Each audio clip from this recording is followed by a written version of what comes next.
Hello everyone and welcome to today's webinar, Pastured Poultry Production and Profitability with Terrell, Spencer. My name is Jeff Jasinski and I'm an agricultural economist with the National Center for Appropriate Technology, more commonly known as NCAT. NCAT is a nationwide nonprofit organization with 6 regional headquarters across the country. We work on issues pertaining to sustainable agriculture, sustainable energy, and sustainable communities. Today's webinar is being funded in part by the USDA Risk Management Agency, or RMA. We are grateful to RMA for its funding and support of this webinar and projects. One of the sustainable agricultural programs that NCAT manages, the National Sustainable Agricultural Information Service, which is better known as ATRA, provides publications, technical assistance through our telephone hotline and website, webinars and other information to farmers, ranchers, and educators, extension agents, and others involved in sustainable agriculture across the country. Today's webinar is being recorded and will be available on NCAT's ATRA webpage, www.ncat.atra.org. ATRA is funded through a cooperative agreement with the USDA Rural Business Cooperative Service, and we're grateful for their support as well. Our presenter today is Terrell, or Spencer, and we'll cover the basics of pastured poultry production as well as common advantages and pitfalls of getting started in the business and keys to keeping operations profitable. The webinar is also a kickoff for a Montana-based series of 4 workshop trainings on pastured poultry production here in Montana. The basic dates and locations will be given on a slide at the end of this webinar. As you are listening to today's webinar, you can type in any questions you might have in the field you see on your screen, and I'll gather them up, sort them out, and have Spence answer as many as we have time for at the end of the presentation. So feel free to keep asking those questions as we're going along, and we will document them all. Please don't be shy about asking questions. We won't be able to get to all of them during the webinar, but we will get back to you via email in the days to come. Also, before we begin, I just want to remind our viewers to take a few minutes to complete the survey you will see that will come onto your screen right after we close the webinar. So please do that if you can. In fact, we always welcome your questions to ATRA. You're welcome to call our toll-free technical assistant line at 1-800-346-9140. We also invite you to go to our website, www.atra.ncat.org, and click on Ask an Ag Expert button to send us a question by email. Don't worry if you didn't get that phone number or website. They will be on your screen at the end of the webinar. We respond to all the questions we receive, and this service is offered free of charge. Our presenter today is Terrell Spencer, and is our pastured poultry specialist with NCAT in Fayetteville, Arkansas. Spence owns and operates a pastured poultry farm across the Creek Farm in West Fork, Arkansas. The farm raises thousands of pastured poultry each year, producing several hundred birds per week during the growing season from March to December. Spence's work with veterans, especially across the South, and runs an intern program for veterans on his farm. I think it's time to get started, so let me turn things over to Spence. Howdy y'all, my name is Spence and I'll be doing the webinar today. We're going to start off here briefly. Everyone knows we're in the pastured poultry webinar, so we're going to move from the title screen and we're just going to do a quick outline of what we're going to hit today. First is just a short introduction where I kind of talk in history, where I kind of talk about my family and what we do to get an idea of where I'm coming from on our farm. Then we'll talk about just some of the benefits of raising your birds on pasture. The webinar is really going to focus on chicken production. That's the most common type of pastured poultry, and so we'll hit broiler production, just the production basics, and then we'll also go through some of the financial breakdown. We'll give you an idea of what we do, money we make, and that kind of stuff per bird. We'll also hit layers, as in lay-in chickens, the ones that make eggs, and we'll do the same. We'll do some layer production. We'll also do just a financial breakdown, and then we'll finish up real quickly by hitting other poultry types. We'll talk about turkeys. It has something to do with the quality of his voice, not the.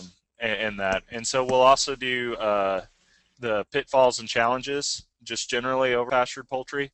And then we'll also look at multi-species grazing briefly, just trends for success if you're going to make it in this business. And then also we'll quickly cover the workshops Jeff alluded to at the beginning of the webinar. And then we'll also take questions, which will, to me, is always the fun part. So, all right. So getting started, why a farm? The short story is that I actually got involved farming just because of some of the issues I was having when I came back from the war. I'm a vet I fought in Iraq 04 to 05 in the Army as a machine gunner, and just found a lot of consolation in it. Beat my my spear into a pruning hook, so to speak, my sword into a plowshare, and I eventually it became what I wanted to do. We started off it started off an outlet for me to vent a lot of the frustrations that I had. Instead of punching holes in walls or flipping out on my family, I just started taking out hickory and oak trees, cleared pastures, and as I did that, I found that I really liked doing that kind of stuff. And as I kind of moved past recovering from the war, it just became what I wanted to do, and I really liked farming, and we tried a bunch of different things and settled in on the pastured poultry. And everything we do is based on values in our life.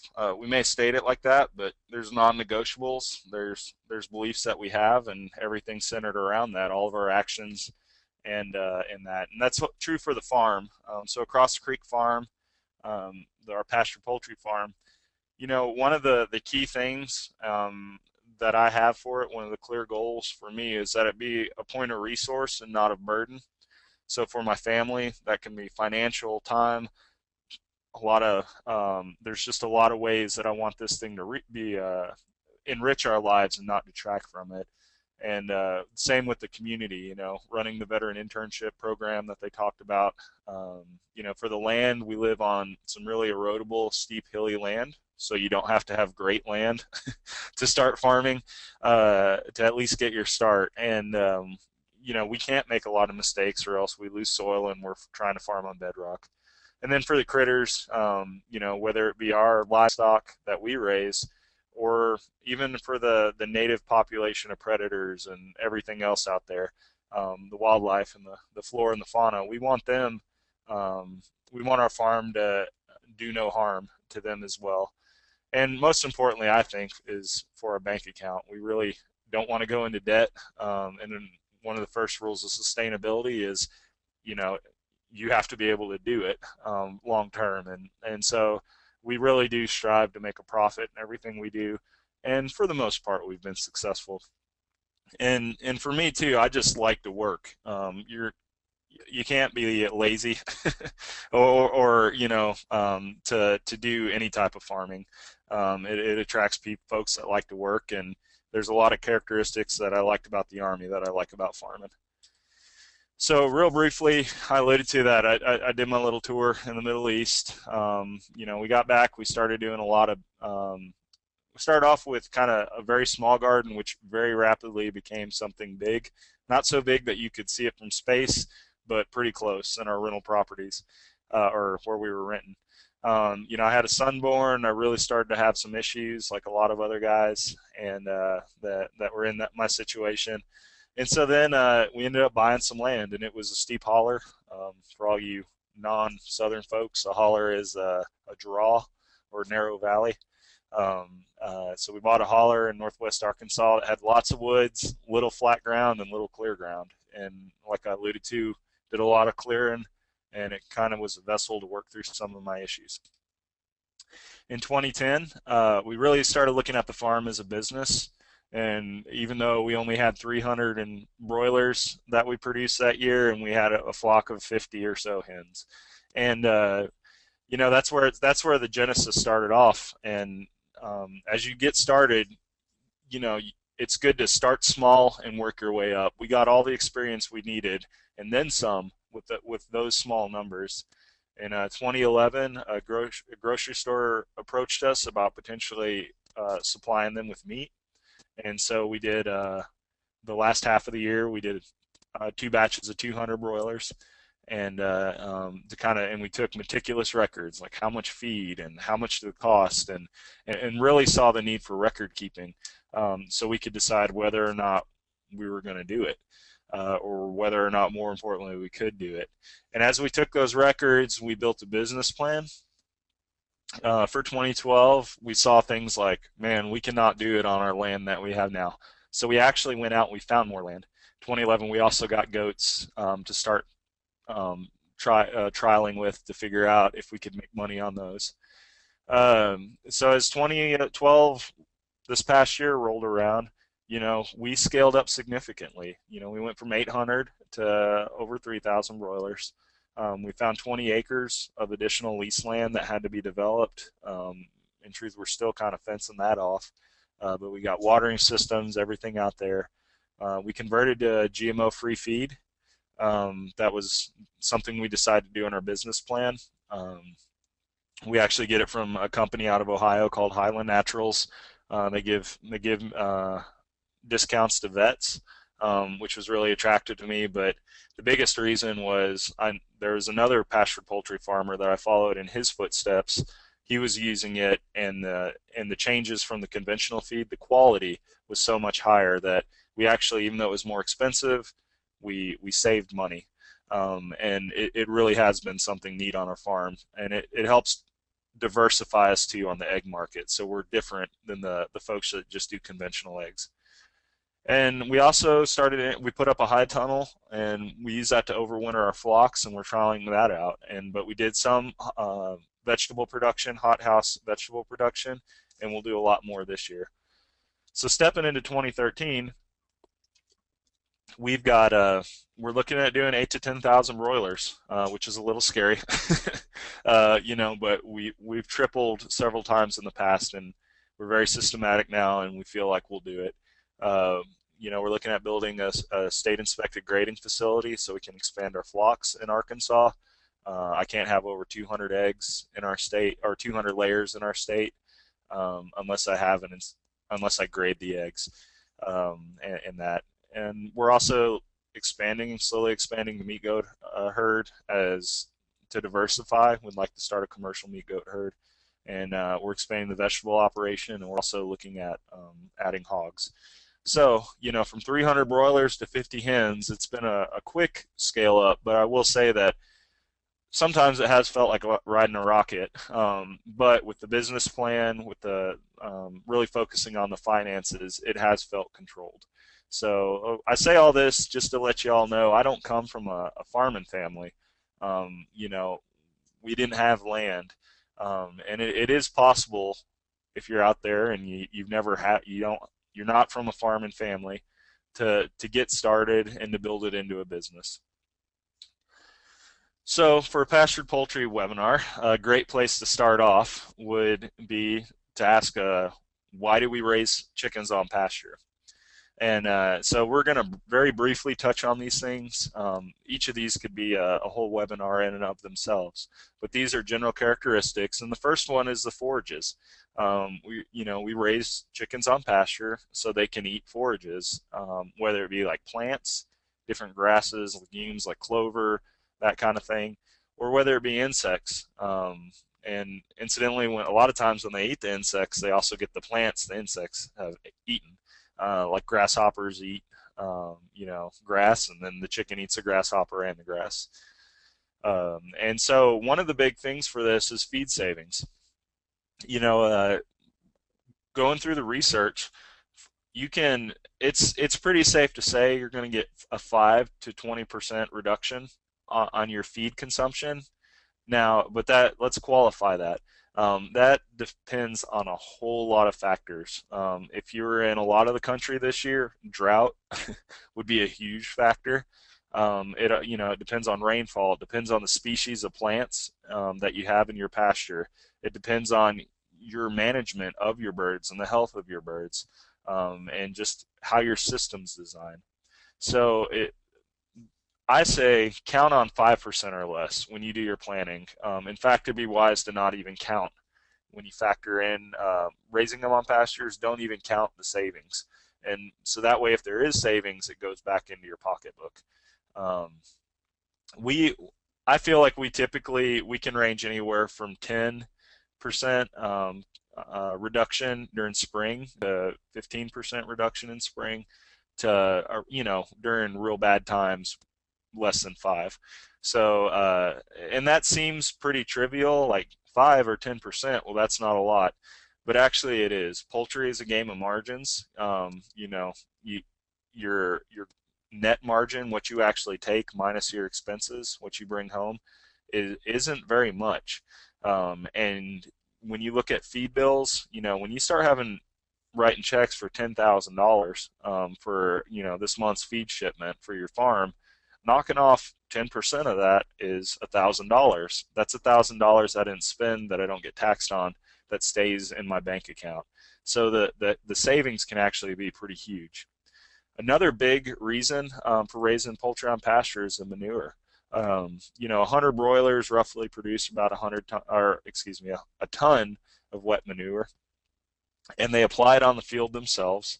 And typically, when farmers buy chicken litter, which in our area in Arkansas used to try to give it away, but now it's in such high demand that it's really difficult to find, given the price of things like ammonia nitrogen, ammonium nitrate, and all the other nitrogen fertilizers. It's difficult to find, and even that stuff, it's cut with wood shavings.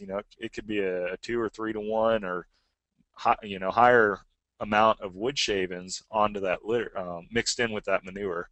So this is straight manure, and since it's deposited straight out of the birds, it's not in high enough concentration to kill your forages. But nothing greens up the pasture faster than chicken manure. And one thing that we've seen is it really, really is helpful for degraded pastures. So pastures that aren't super high in fertility, they respond like gangbusters once you get a little bit of rain. And for our broiler pens, we actually see racing stripes of green that happen in our pasture following the broilers. And then we also see all kinds of forages popping up that we never put there. And we'll talk about that later. Another huge reason why we raise poultry on pasture is because of the characteristics that everything they scrounge up impacts on the meat and eggs. Like a lot of the things that the poultry get from the grasses, from the insects, are actually fat soluble vitamins. And so like vitamin A, vitamin E, all the omega-3s, which are a type of fatty acid, in that they actually get deposited in the fat. And so we really see the most bang for our bucks when it comes to things like eggs.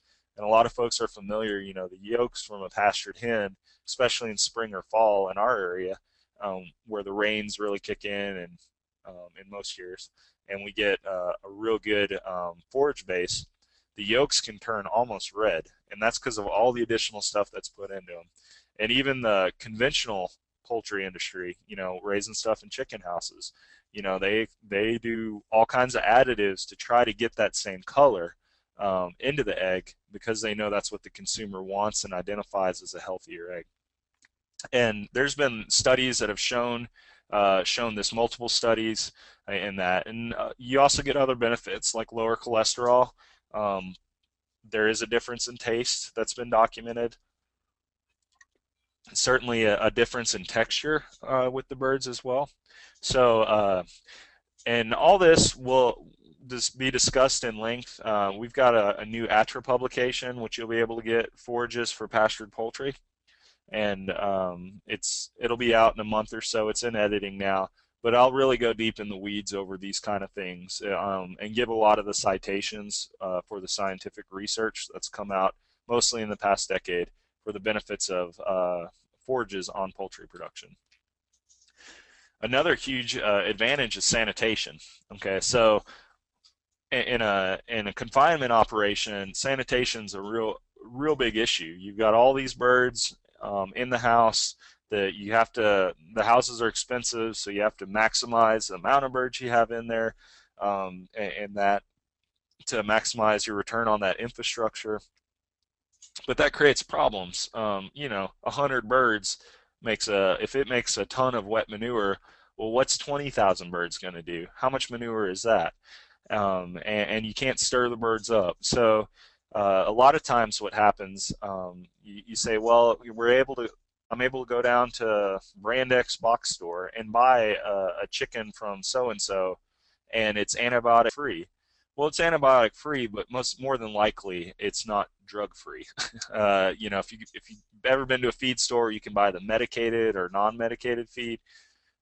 There's a drug called amprolium, which helps prevent coccidiosis, which is a sanitation disease, and that drug is widely used in the poultry industry to keep the birds from getting sick, and either dying or not performing well because of the stress of the density, the stocking density in houses, but also the sanitation and that.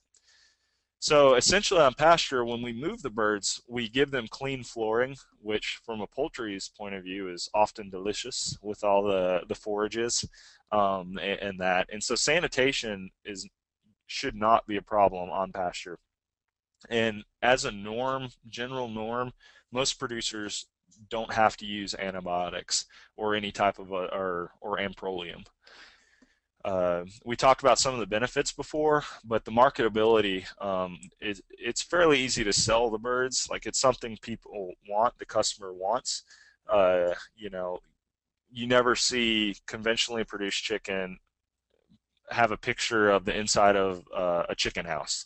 And there's a reason for that. If anything, on the label, they'll have a picture of, a chicken frolicking through a pasture with grass and butterflies and rainbows and the sun's out and it's a wonderful day, which is well, it is deceptive. So, but that's what the consumer wants. That's what the consumer sees as wholesome. And it's easier to sell that bird if you can make the consumer feel like that's where their birds were produced. Well, in pastured poultry, we don't have to fake the funk, so to speak. Our birds are out there. These are pictures from just about all these pictures are from my farm, just different batches of birds that we've done. These are Freedom Rangers on this slide, out running. This was 2 years ago in our fields in May. You get a higher return per bird, or you should, and you definitely get a higher gross. So, you're going to sell a chicken for, $10, $15, $20, depending on your market, depending on a lot of factors. Whereas in a conventional poultry producer may only get 15 or 12 cents for their bird. So it definitely makes a difference. Now, there's all kinds of discussions that need to be had about, you pay for feed costs, the conventional guys don't. There's all kinds, the devil's in the details, but you should make net much more per bird than a conventional housing system, which is why you don't have to do 20,000 birds per batch in order to make it. And the big thing about pasture is poultry is that it's easy in, easy out. It requires minimum investment. Versus a chicken house may cost $200,000 to $300,000 now. You don't have to pay near as much to get a poultry operation up. For under $1,000, you can raise a batch of birds up and have them butchered. And this is kind of a good example of that. These are some early pen designs we experimented with in our hauler, if you will. And, there's $100 tied up in that pen. And then on top of that, we also have, you can see the birds in there and that. But that's a very doable thing for you in your situation. Even if you never had any experience with poultry, you could be doing this year. And versus writing a contract with the company and become, getting involved in the integrator system. So it's inexpensive. It's easily marketable. I mean, this looks clean. It looks pleasant. People get a warm and fuzzy feeling in their heart when they see this. And it's also just demonstrates the clean and sanitary aspect of pastured poultry. Now, how do we get those forages into the birds? Well, there's several factors that affect the consumption of forages by poultry. One is just bird type and species, and that ranges the gamut. You've got broilers, which are harvested so young that they, unless you are deliberate, they're not going to be good forage consumers. All the way to geese, which eat nothing but grass and live off grass.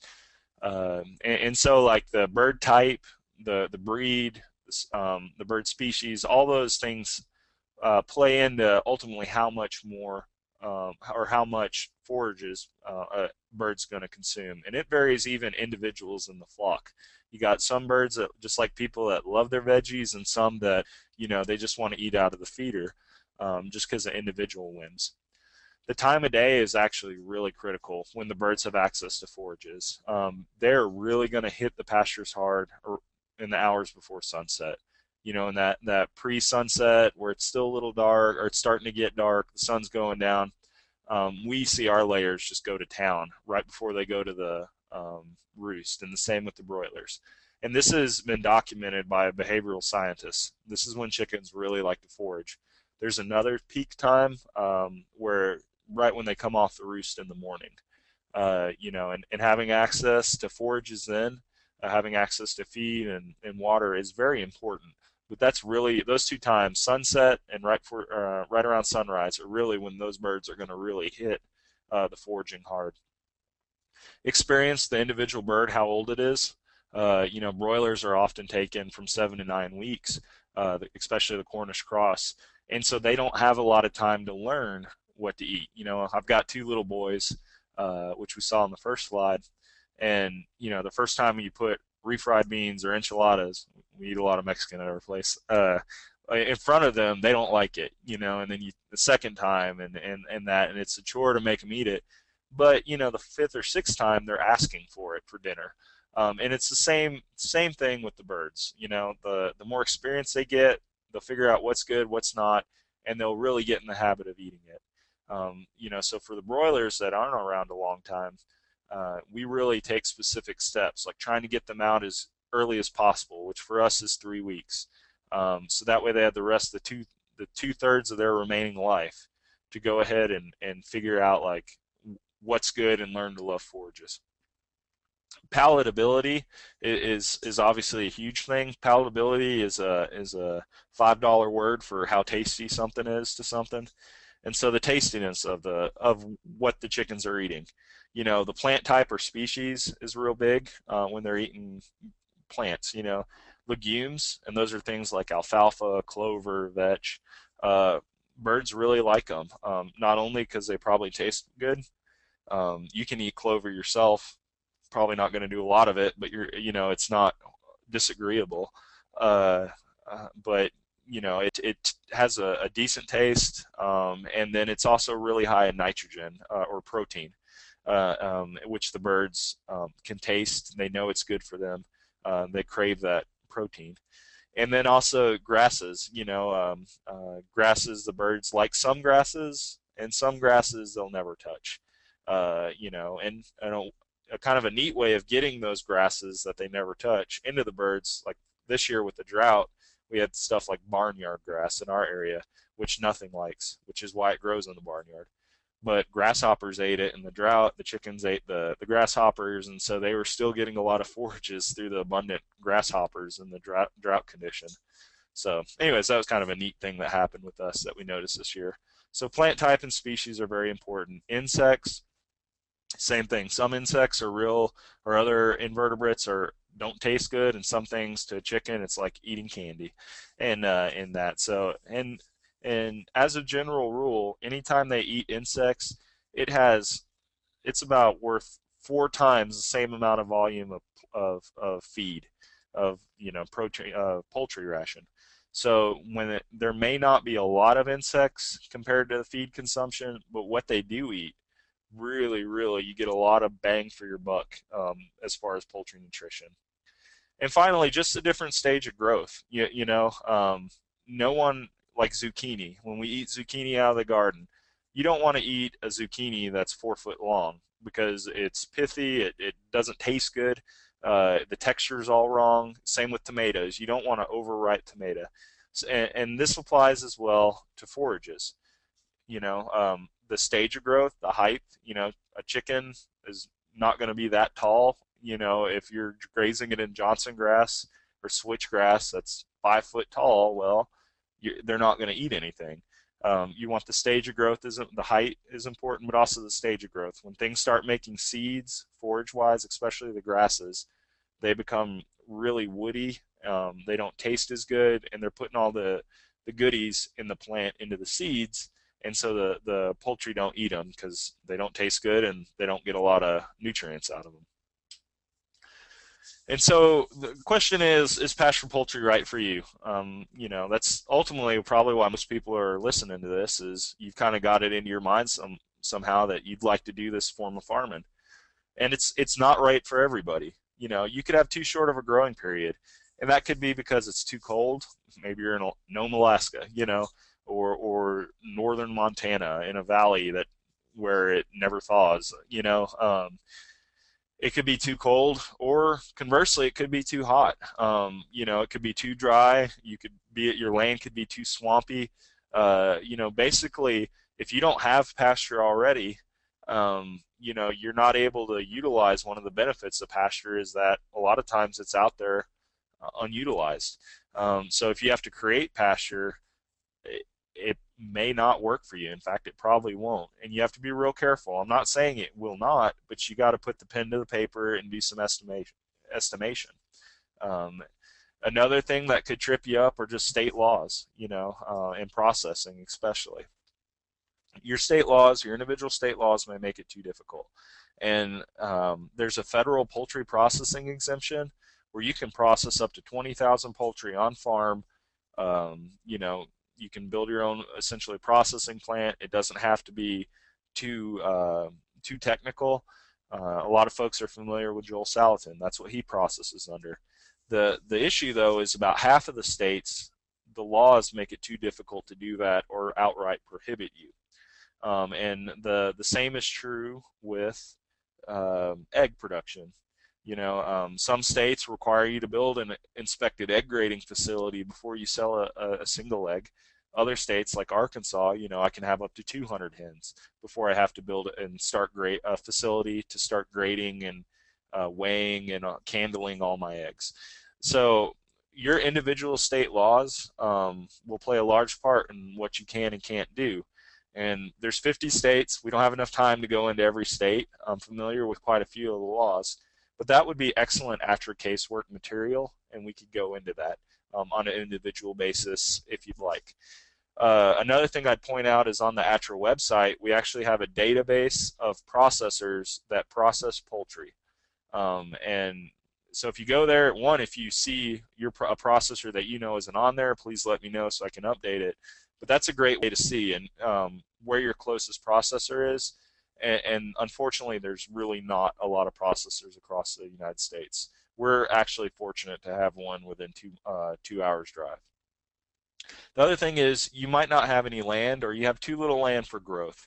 But even with an acre, I still feel like you have enough land to figure out if this is something you want to pursue. You can lease land. ATRA's got all kinds of materials on that. We've got some good publications about identifying land. How do you go about getting lease land? But I would say it doesn't take nearly as much land as what you think it would to raise 100 broilers. So here's some examples real quick of forages that are great for poultry. And there are things like the grasses. We got bluegrass, crabgrass, gamma grass, red top, timothy, wheat, barley, any of the grains that we harvest for food when they're small are great forages. But something just to consider is I'm down in the Ozarks in Arkansas. I'm not out west. I'm not in the Northeast. I'm not in southern Florida. So you probably have forages that look a lot different from this, and that's fine. There's probably something out there if you have pastures that the birds will love, usually at any time of the year, just about.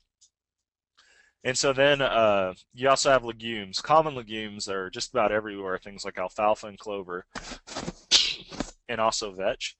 Lespedeza, it's called poor man's alfalfa here in the South. It grows on really horrible soils, super acidic, clay soils that nothing else will grow on. But chickens like it, and we use it in some of our paddocks because that's all that'll grow, to be honest.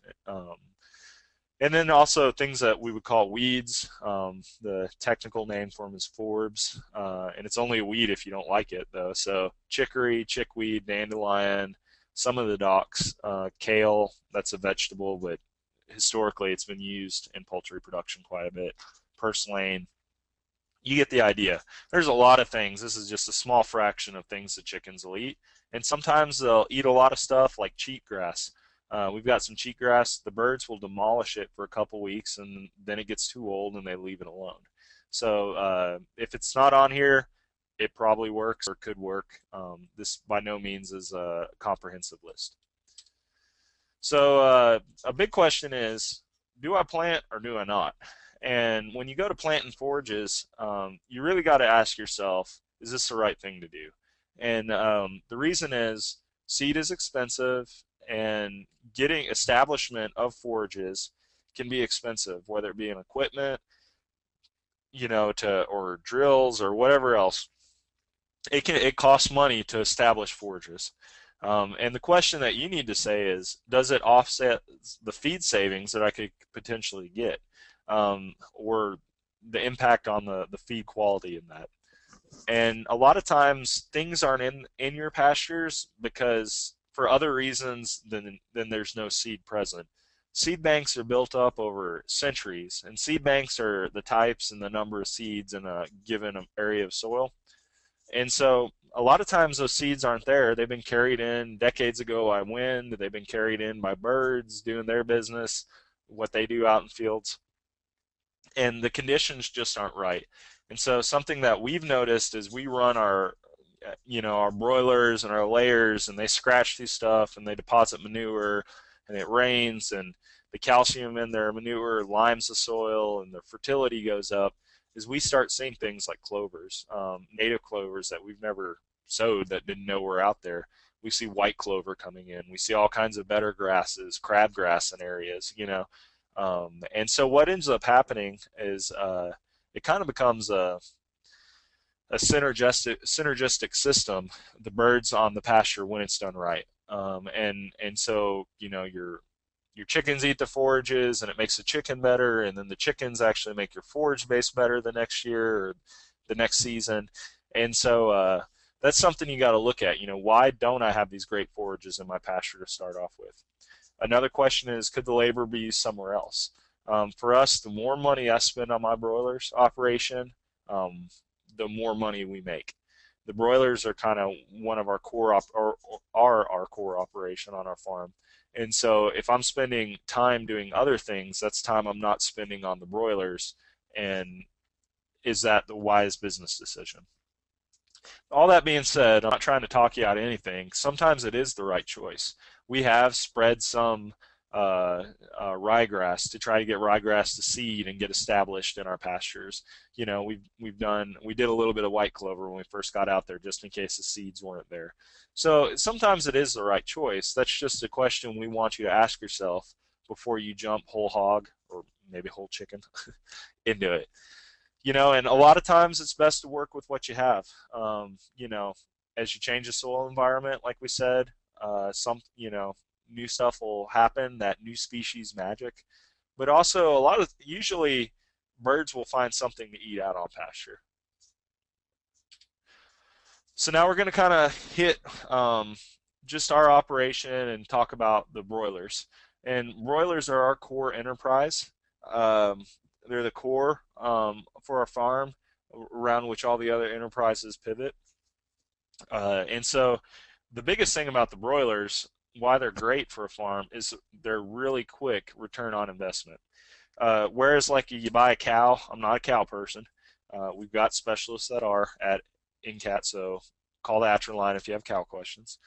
But you get a cow, you breed her, maybe 2 years, they're 2 years old or older. I'm not a cow guy. Before you get any return on your investment, it's going to have a calf.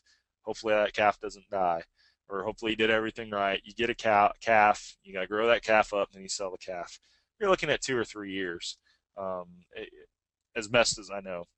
Now compare that to a broiler, which it's 8 or 9 weeks, or 7 to 9 weeks. You get them out on pasture at 3 weeks, so they learn how to eat all the forages, and at 9 weeks, they've had 9 weeks of a wonderful life, and then they have one bad day for them. And then the next day you're at the market selling chickens, and you sell it, you got cash in your hand. So you're looking at just over maybe 2 months, versus years, to get a return on your investment for livestock. That's very attractive if cash flow is tight. If you don't have a lot of money in that, and you can actually raise a batch, get a return on it, and then turn around and raise another batch and grow your business, bootstrap it up that way. We use a Cornish cross, which are these white birds here. They're the birds you'll find in chicken houses. A lot of folks don't like them. We don't have a problem with them. Our growing style, we feel like they eat a lot. I've got a short video we're going to try to play here in a second of our birds actually foraging. We really like them. They act like chickens, and they've done well for us. We actually went to them because of for cut-ups. We do a diverse marketing. We have a lot of wholesale customers, like grocery stores and that, and then also we sell direct. But we really do a lot of cut-ups. So we sell boneless, skinless breast and thighs and drumsticks, all that. And the Cornish cross rules when it comes to boneless, skinless breast. It has that nice big plump breast that people want, and it's also what the consumer's used to seeing, which can be an issue if you try to do some of the older breeds. In that it can be really off-putting if the customer isn't educated on the subject. And so we get a feed conversion ratio, that's the FCR, of around 2 to 3 to 1. So that means we put 2 to 3 pounds of feed into the bird, we get 1 pound of live bird. Now when we process or slaughter that bird, now the feathers, the guts, there's a lot of stuff in there that doesn't end up, the customer's not going to buy. You lose about 30% of that. So we end up getting about 3.5 pounds of feed to 4 pounds of feed is what it takes us on our farm to produce 1 pound of chicken that gets sold, which isn't bad when you think about it. Okay, and so we also, one of the things we do for the broilers that I'm going to hit a couple times is we run automatic waters on everything. And it is a huge labor saver. You cannot carry enough water once you start moving past a couple hundred birds. It will wear you out. You'll miss stuff in the summer. You'll have birds die, or they'll all pile on top of each other and cut each other up. It's a huge labor saver. And we can run through that with you as an ATRA case. And one of the advantages that we have is it allows us automatic waters. It allows us to grow in 100-degree plus temps that would normally cause the birds to stroke out. The birds, they cool their bodies through panting, so and they fill up their lungs with cooler air, and it takes the body heat away. Well, when it's 100 degrees, there ain't no cooling their body through getting that cool air in the lungs, because there is no cool air. So one of the things we're able to do is purge the lines with the hot water, and then we unhook it, purge the line, and then we just hose the birds down. And you throw in a beach ball, and it's just about a party in there, because the birds will actually move towards the cold water. It chills them down, and we've had it be 108, 110 degrees, and big birds that are most prone to dying with heat, and they get up and they go to the feeder, and we can hose the top of the pens down so you get evapotranspiration. It acts kind of like a cooler in there. Hose the floor down, and the birds can make it to the evening hours. So that's another reason, if you live in a area prone to real hot temperatures, why automatic waters are critical. And then also our birds are processed at a USDA facility. So we raise our birds in this pen design that you see here. This is a Hopkins pen.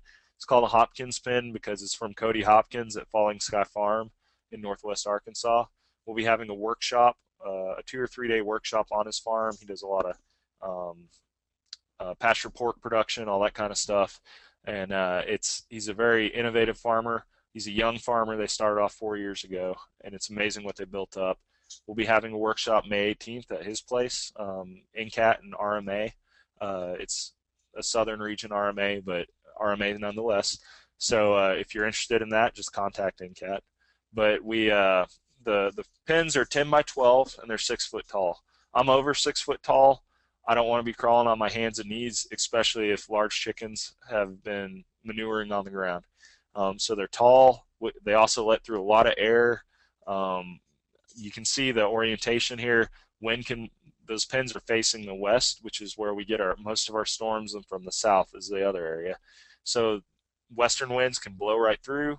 And then if you look, I've got a little arrow, the winds come through, they blow right through. If winds out of the south can hit, and it's pretty aerodynamic, with these sides down, we can roll these sides up. You see the PVC here, and so it's just a wooden frame with PVC and some chicken wire. They're fairly heavy. I can move them easily with the use of this dolly down here, which is similar to what Joel Salatin uses. I can move them easily. My wife can move them. I've had fairly small people use them, 13-year-olds. It can be a little onerous. It can be difficult for them to move, but a typical strong person can do it really easy. They've survived 70-mile-an-hour winds. If you look right here, there's actually a space. That brace, in between that brace and this corner, is a great place to drive a rebar bar if you know high winds or severe storms are coming through. We've had 50 to 70-mile-an-hour winds that are lease land in the middle of the night that just popped up, and all of our pens were in place. So they're pretty sturdy when it comes to winds. They've got these roll-up sides here, so we can take this tarp, roll it up, and that lets a lot of air flow through. And then in the summer and then in the winter, when there's frost on the ground, we can roll that up, and that lets sun come through. They've got the automatic waters, and it runs about $300 per pin with the waters, the tarps over them, everything. And we use a big 50-pound feeder, which is this red one right here, and in each one. And the reason we do that is so I dump 50 pounds of feed in for my record keeping. That way I'm not trying to estimate how much gets fed. We use 50-pound sacks, dumps in, and then I know exactly how much I fed each pen and each batch of broilers. So we raise a variety called the Cobb 500. There's all kinds of varieties. We're not going to talk about that because you could get lost in the weeds, but it's a good bird. The 300 series as well, but any type of Cornish cross does pretty well on pasture. The Cornish cross is, like we said, this white bird, and they're not perfect, but they do a good job. And the key to them is nutrition and management. If you have poor nutrition, if you have poor management, or you're not quite sure, you haven't worked out all the kinks, you may see some problems. We initially got started, had massive mortalities. I blamed it on Cornish cross. These are the dumbest birds ever. They're horrible. They shouldn't even be alive. They can't survive. They're not chickens. I got myself all worked up, and that. Then we went to another breed, which we'll see, and had great success. Well, to do our cut-up markets for the grocery stores, we had to do the Cornish cross. And so when we tried again, well, guess what happened? No mortalities in that. And the reason was because I'd become a better farmer. And we'd also solved that nutrition problem by going to the Highland feeds. We actually had the local feed was pretty poor nutritionally. I think the birds are decent foragers. The earlier you get them, like we said, the better that they do, the more time they have to learn to eat pasture. They're an advantage of the Cornish cross is that they're readily available. We take them to 9 weeks, and that's because at that 9 week, they really put on a lot of meat. They're not as efficient at it, but when you're talking about adding on a pound more chicken, and it may take you, say, a quarter more pound to feed to do that than what it did before, you're talking about, 10 cents, 5 cents, whatever, of feed to make another pound of chicken, which could sell our whole birds market for around $4. So, yeah, it's not as efficient, but I'm still making money without having to start a whole nother batch. I'm just making more money per bird by taking it a little longer. After 9 weeks, they start to get it starts to get issues of like these birds are getting really big and that. So we take them at 9 weeks. Once again, Cornish cross rule when it comes to parts, cut-ups. The biggest problems we have are hatcheries. The hatchery we were using sent a lot of inconsistent birds, and that was the biggest problem we've had the past year with the Cornish cross when we did around 3,000 birds. So now I'm going to go ahead. We're going to look at, we're going to pull up a video It may or may not work. If it doesn't, we'll close out. But this is just a video of a pen move that I took holding a phone while I did it, which should tell you that it's not that hard to move the pins. And hopefully it'll work. We'll give it a time to load. If it doesn't, we'll click on out in that. But these are our Cornish cross. They're as we move them, you can hear the sounds. These birds are about 5 weeks, I think, 5.5. So you can see the dolly in the back over here, right there, and that dolly helps the birds from getting crushed. And it also helps keep the bottom of the pen from snagging on grass or a rock and breaking the bottom. So these birds have learned what foraging, that it's great. We move them, move the pens. They've learned, hey, I got to get to the front of the pen to get the birds, to get all the little insects. So you can see them eating. They're hammering on the insects right now. Some of them you'll start noticing they'll start ripping the seeds off. They're eating the greens. Most of them are really intent though on the bugs right now. And these are the Cornish cross. So do they act like layers? No, but I feel like this is a bird that really does eat. They forage well. Then they'll sit down and they'll just start ripping out chunks of grass and gnawing on that, picking through, just staying busy. Our birds don't eat and eat and eat like a lot of people said, and we know that happened whenever the nutrition was solved. A chicken will eat what it needs, and then it's done. Versus if they are continuously eating, it's because they're not getting everything that they need. So the breed that I was telling you that we switched to, and it's a popular breed, it's becoming increasingly more popular, is the Lava Rouge breed. These were our Freedom Rangers from J&M Hatchery.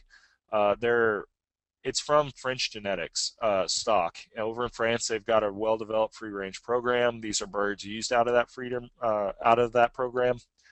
And it was the original bird that we did for broilers. Remember I told you we had horrible experiences with the first batch of Cornish cross that we did. These birds are a great bird for beginners. They're hardy. They produce a really nice carcass. The dimensions are a little long. You get a little bit more drum and thigh meat versus chicken breast or versus breast, but they taste great. And speaking of which, taste, there's some varieties that plays a role, and diet definitely plays a role. But part of taste too is how old the bird is. As the chicken gets older, it develops a better flavor. The thing with broilers that we have to watch out for is as an older chicken gets too, the tougher it gets. So, once you start going past 12 weeks, you start having some real issues with toughness. And, if it's like chewing an eraser, it doesn't matter how good it is. So that's why, like, stewing chicken and dumplings is a lot of times used with stewing hens, layers that are past their productivity, past their prime. And those birds make fantastic stock. You can pick bits of meat off, chop it up with a knife, so you don't have to chew it up much. And they make a phenomenal stock, but they're tough as shoe leather. So the Freedom Ranger goes a little bit longer in that, but it's a great bird to get started with. Like I said, we switched because we were getting into the parts market. And these, you'll see this netting, that's electric poultry netting, that's not well put up. But we used to do that. We stopped because of hawks. I was having the hawks moved in and started taking out a bunch of these birds right before they went to the processor, which is the worst time to lose a meat bird, is when you have everything in it. We found that about 10 weeks or so, you get the same body size, different proportions, but same general body size as 7 to 8 weeks for a Cornish cross, or 8 weeks for a Cornish cross.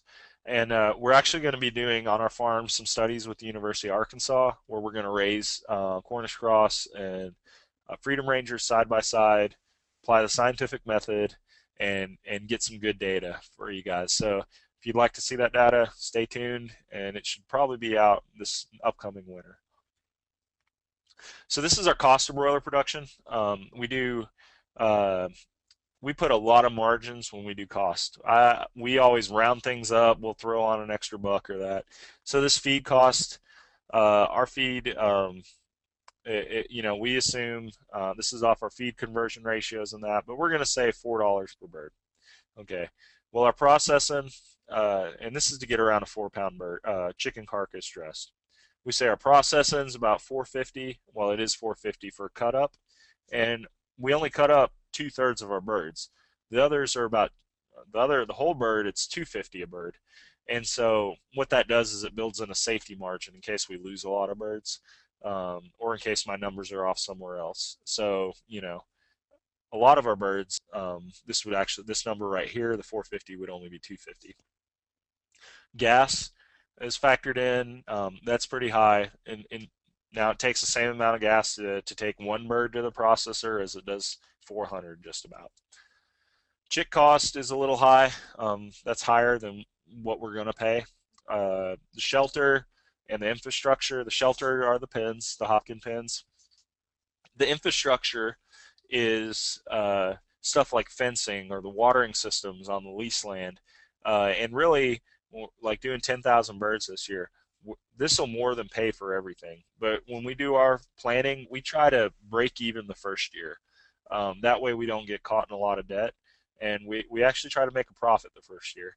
But I really suggest don't be optimistic when it goes to your planning or your costs.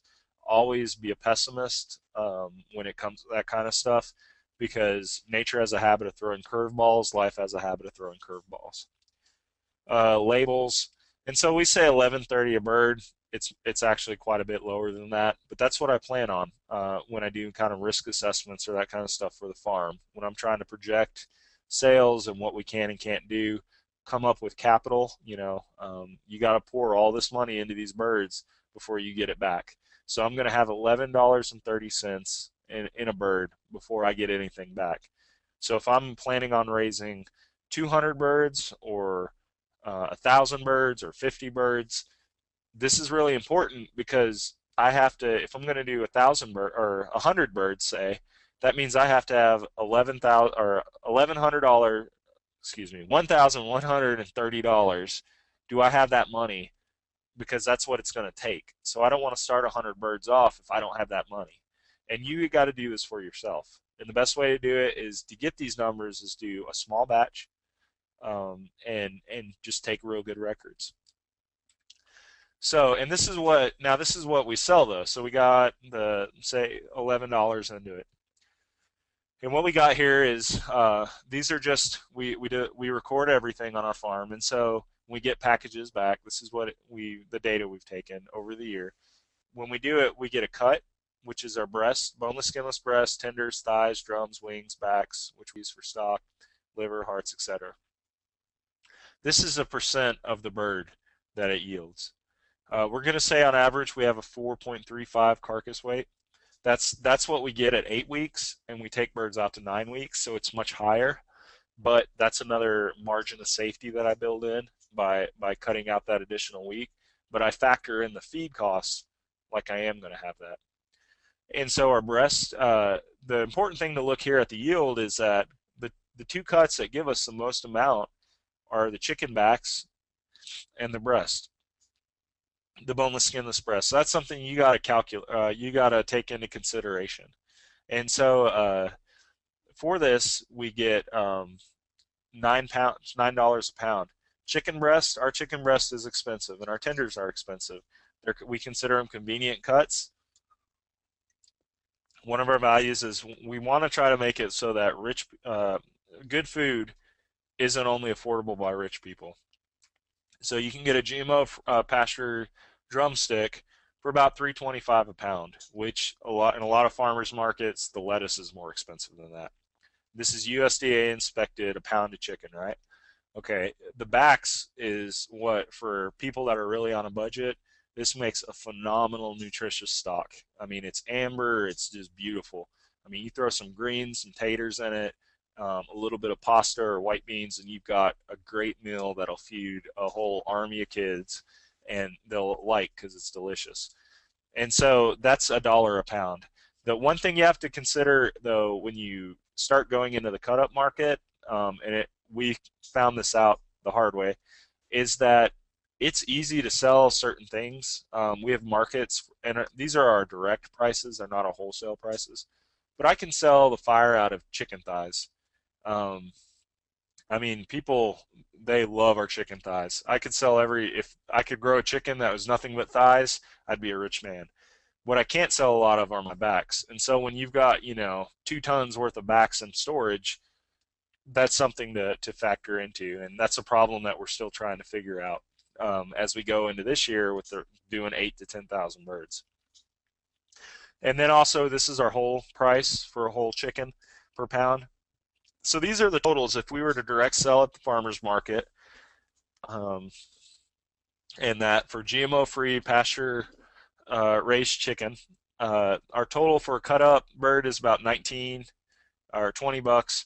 Our total for a whole bird is about $2 less. And if you'll remember, it takes $2 less in processing to do a whole bird. So that really, we're breaking even. There's just a lot more labor on the parts. But the deal is I can sell a lot more birds if I sell parts. So when you look at the $11 that we projected earlier, you're looking at, you're looking at about 6, 8, 5, however pessimistic you want to be, net per bird. So we're never this rosy. We always cut it down to, let's assume $3 a bird or $4. But if you know all this, once you know how much you can net per bird on average, that helps you figure out how many birds do I have to live, or how many birds do I have to raise, excuse me, to to to farm full time, to meet the current salary that I have. Um, and starts giving you the data to figure out what you got to do to maybe get out on a farm full time. So now I'm going to look real quick at the broiler feed consumption rate. And why am I doing this? Because broilers eat a lot. Okay, and I really don't. If you start off, one of the things that can catch you off guard is how much the birds eat in the final days. So over here we got a graph.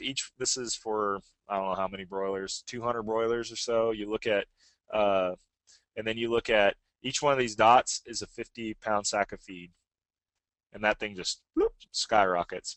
So these birds ate, close to a ton and a half of feed. That's a lot of feed. And when you do it, you can't skip on quality or quantity. It's very tempting to buy the cheaper feed. You will shoot yourself in the foot and drive yourself out of business. And let me qualify that. By cheaper, I mean cheaper in terms of quality. You can buy organic feed that's worse than the conventional stuff they sell at the feed store. I've seen horrible organic chicken feed. But you can buy conventional stuff that is awesome. It just really depends on how old the feed is, who's milling it, what ingredients they use, the company that makes it.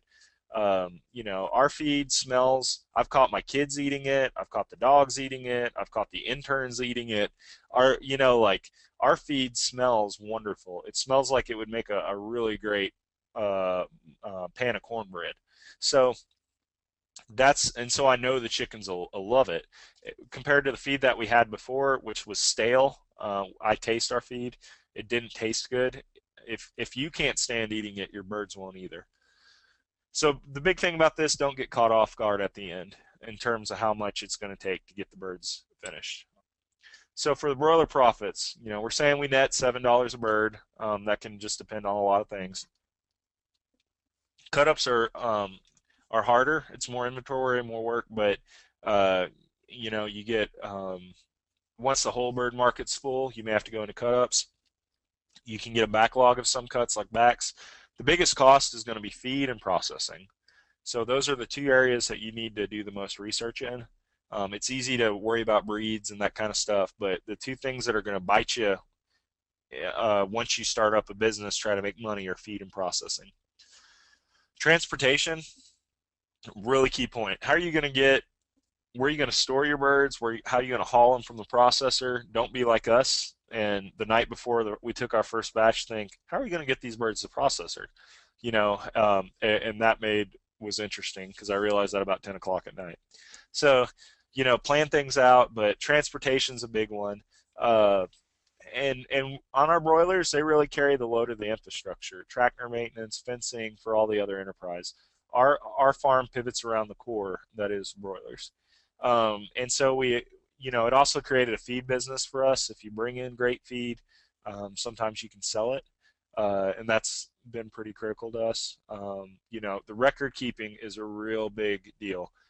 You need to be confident that you're making a profit. You need to know it, and it helps with decision making as you expand, and especially wholesale markets where you're negotiating a price. You got to make sure that the price you negotiate isn't below the cost of production, so you're losing money with every sale, or that you're working yourself to death for a couple of pennies. You got to keep your mortality down, especially late. Man, when you got broilers dropping dead on the way to the processors, you got that $11. You just lost $11 in dead meat. That's now dog food at the best. And the cash flow demands, on infrastructure, operating costs, which are the birds, the feed.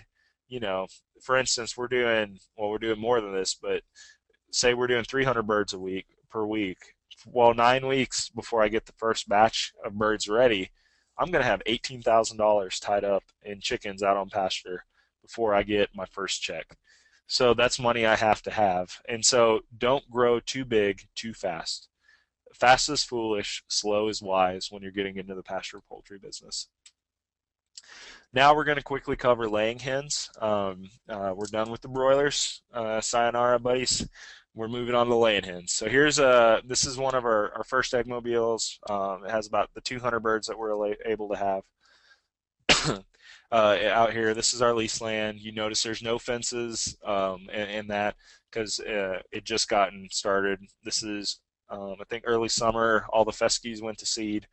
It's pretty neat though. You can see the effect that chickens do have an effect on pasture, and so we're moving them in that.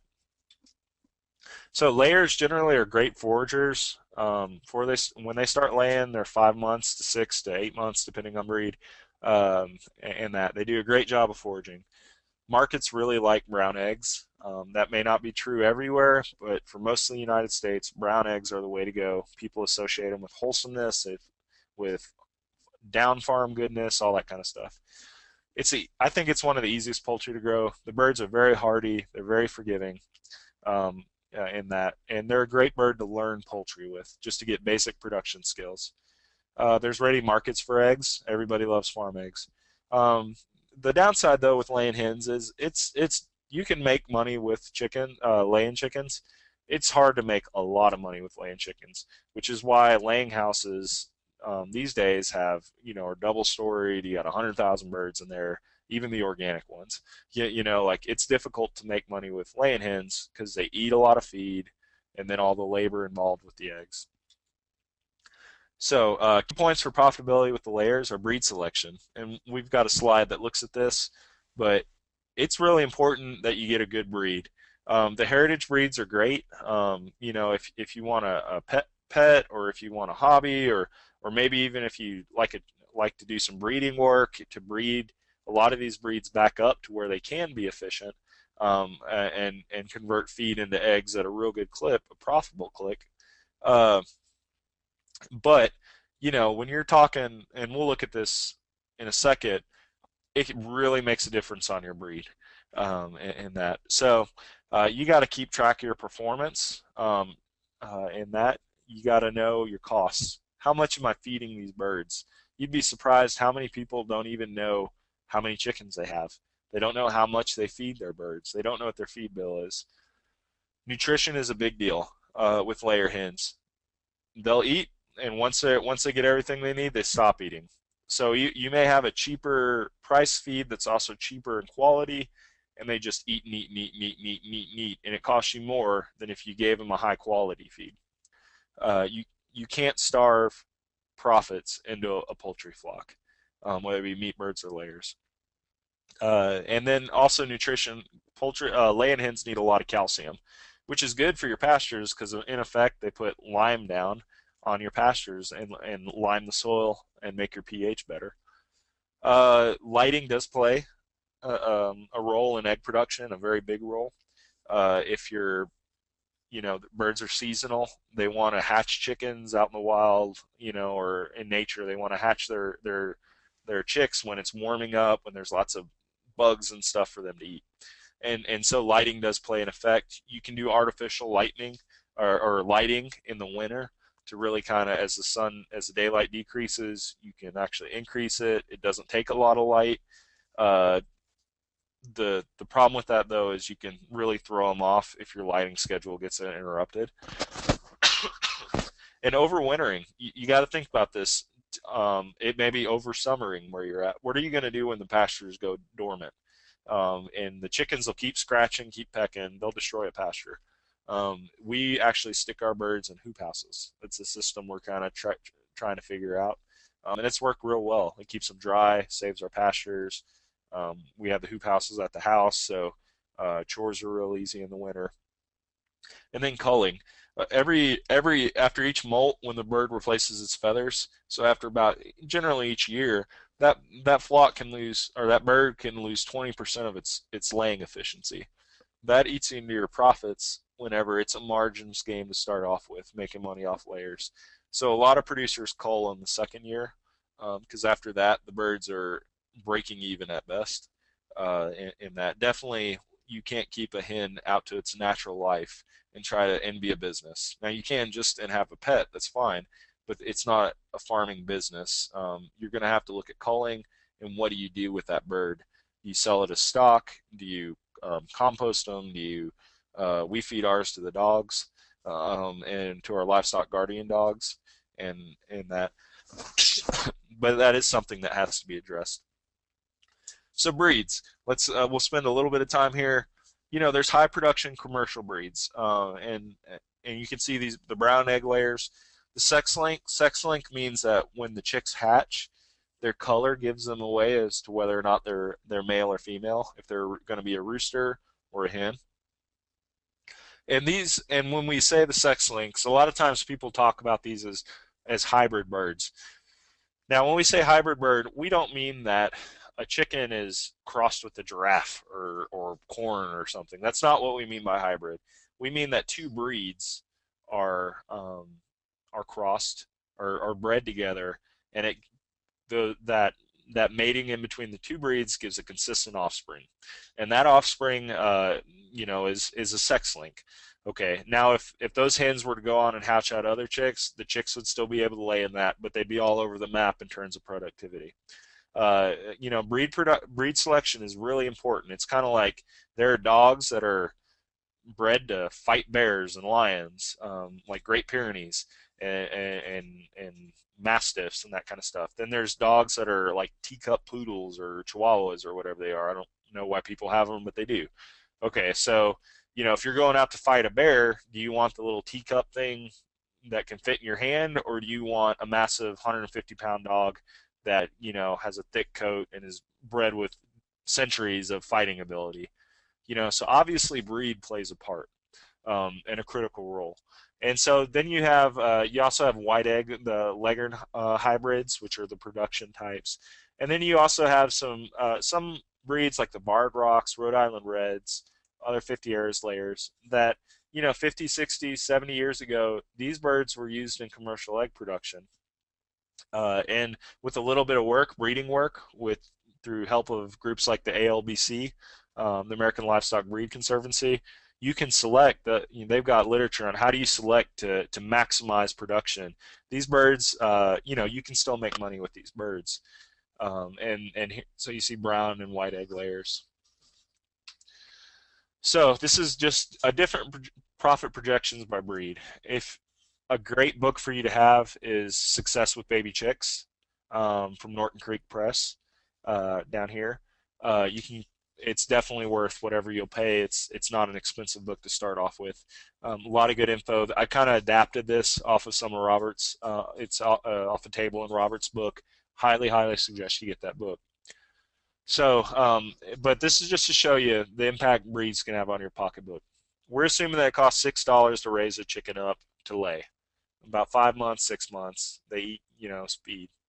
And these are real rough estimates, but a non-commercial breed, these might be like a Buff Orpington or just a Russian Orloff or any of the heritage breeds that you see. Well, it lays 8 dozen eggs a year. Sell it for I think that's like a $3, 3.25 or something a dozen. So, so you sell $26 per hen. Well, it costs you about $21 to feed that hen. And when you add on the cost of the pullets, that means you're actually losing money per hen. Okay, if one of those 50 airs breeds, like the Barred Rocks or the Rhode Island Reds, wow, you get twice as much production because they've been selected for laying. Boom, $52 a hen. Feed costs are just about the same, yet you're making close to $20 per head. That's pretty good. The modern hybrids like your sex links, you're cranking out more sales for just a little bit more feed, and you're getting more bang for your buck. So all this is just to give you an idea, and we're trying to really hit home that breed selection plays a critical role in making money when layers are a game of margins anyways. You really got to track your profits. These are one of the spreadsheets we hang up in the eggmobile or that, and every day we write, you can't see it, but we write how many eggs did we collect, how many chickens, which is whatever it was the day before, and if there's been a loss, a dead one, or somebody ate, a predator came in, like a hawk or something, and made a kill. And then later on, I type this into a spreadsheet, and you get your lay rate in that. So, and then at the end, I've got all kinds of stuff where you look at, and then we also write whenever we open up a 50-pound sack of feed. And I've got a spreadsheet where it actually tells you how much you make. You put your carton cost. I can send that to you as an ATRA case if you contact us at ATRA. But record keeping's if it was critical with the broilers, it's indispensable with the layers to make a profit in that. So we talk about lay rate, and that lay rate's great because you can compare. It's a percentage of your flock, so it doesn't matter. You can compare 20 birds to 2,000 birds lay rate, and that's good to get an idea of seasonality, that kind of stuff. And allows answers to, am I making money? Is this even worth it? What's my feed conversion? We run between a 3 to 5 to 1 per dozen feed conversion. So 3 to 5 pounds of feed are converted to a dozen eggs. And it lets you know management issues. We make notes of hawk attacks. And looking back, I didn't realize they were that bad till I looked through my records. So planning, for projections. If I know that my lowest month is in December and I have a 40% lay or 30% or 1% or 90%, whatever, I can project. I can let my wholesale customers know. I can let my other customers know I'm not going to have a lot of eggs, or if a customer wants 100 dozen eggs, well, if I know how many percent what my lay rate's going to be, I can know, well, how many birds I got to raise to make sure I can meet that customer's demand. This is one of the restaurants we sell eggs to. Phenomenal place. But common costs. Your brooding and housing. You don't take baby chicks and throw them out on pasture. You got to raise them up in the brooder, and getting them to the point of lay. How much feed chick cost. The feed, even while they're producing, and you get them up to lay. Then packing and grading. You got to buy cartons. Got to cooling and washing and candling. Just all the costs of grading and labor. We spend a lot more time on our layers. Well, we spend about equal time on layers and broilers during the year, but egg sales make up less than 10% of our farm income, and the broilers make up almost half. But yet it's the same amount of time. The advantage, though, being that most of our meat accounts typically come because of egg sales. So there's a pro and con definitely to layers, to the amount of work and what you get out of them. You got to be careful with housing. Just real quick, you got to be careful with costs. You don't want to build a chicken Taj Mahal because you got to pay for that chicken Taj Mahal, and that. So your housing needs to be functional and effective, yet not cost an arm and a leg. It needs to be cost effective. Fixed versus mobile. We go with eggmobiles. If you go with the fixed housing, if you're doing any type of scale, you're going to have problems with, one, the chickens will deposit most of their manure around the house. So some areas are going to get real high fertility, other areas won't. They're going to graze out all the good stuff close by because they don't want to walk 100 yards when they can get it a foot away. You're going to have bare patches start. Then you're going to have a whole bunch of manure building up that you'll either have to scrape with a box blade or shovel, which definitely isn't pleasant. So we go with the mobile housing, um, and plan for wintering. It's great for the pasture because it's not growing. You don't want so you're not killing plants. When the birds go and peck and scratch on dormant plants, it kills them. They can't recover. And so it's also great for the birds because your birds aren't out there in the snow or the rain or the freezing rain or the cold, wet rain or the driving wind. And chickens really need dryness versus warmth. They've got feathers. They've been designed. They can stay snug as a bug in a rug, or as a chicken in an eggmobile. How about that? As they go ahead and if as long as they're dry. So we use a hoop house, which are those, the tomato picture earlier. It's a high tunnel design, and it's worked out fantastic. And so we also use sacrifice paddocks in the past. If you're going to overwinter your hen, maybe you just park your eggmobile under a pole barn, or maybe just park your eggmobile in a confined area and throw down a bunch of hay and straw. That's fine, but just have a plan where they're in an area where you're limiting the impacts. Nutrition, once again, don't skip. You can't starve profits into poultry. And especially with the pullets, if you skimp before they lay eggs, it affects them for the rest of their laying career. If you shortcut them when they're growing, it's going to have implications until you cull that bird. The birds, they stay warm by eating, and so if it's cold, if they're in the wind, if they're wet, they're going to eat a lot more feed, and expect more feed to be consumed in the winter. Calcium is important. A lot of times oyster shell. I suggest you supplement with oyster shell. If you see like your eggs are just breaking a lot, put in oyster shell. And if they really need it, they will just go through it like mad, and then it'll level off and you'll hardly have to put anything in there. But I suggest always having calcium supplement available. They can fill their calcium need that way. And good pasture. The layers are great foragers. There's been a lot of studies. It's called free choice feeding, where you put in whole wheat berries, just grains. You have some limestone for the calcium in that, and then and with the mix in it, or with the grain, they may have a vitamin mix. But the birds, when given lush pasture, the birds are able to meet all their laying requirements and not really suffer a beat long term. They perform just as well. The challenge is the cost that goes in to keep top-notch pastures, and if they don't get what they need on pastures, they're going to take it out of their bodies. For calcium, the chickens actually have a bone, and they'll actually rob their bone that they have. Excuse me, they have a bone that they store calcium in. So if there's a calcium deficiency, they start taking it from their bones. And if they're not getting enough calcium, it can get ugly pretty quick. Lighting, like we talked about, very important. It varies throughout the year. Affects egg production. Increase and decrease in production follows lighting.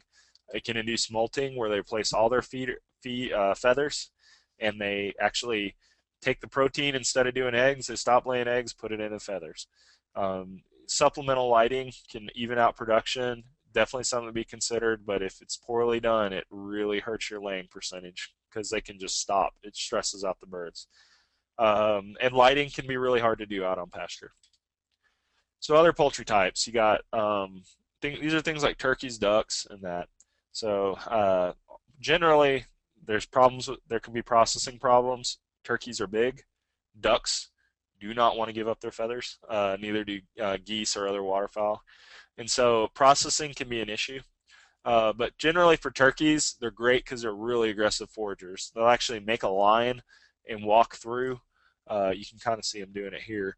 But they'll actually, you've seen them they'll walk wing to wing and chase up grasshoppers like that. And just flushing out, make sure they're not missing anything on pasture. Turkeys are great because they're seasonal. Thanksgiving sales, and people will pay more money for turkey per pound than a chicken because it's a special thing. It's a once a year thing.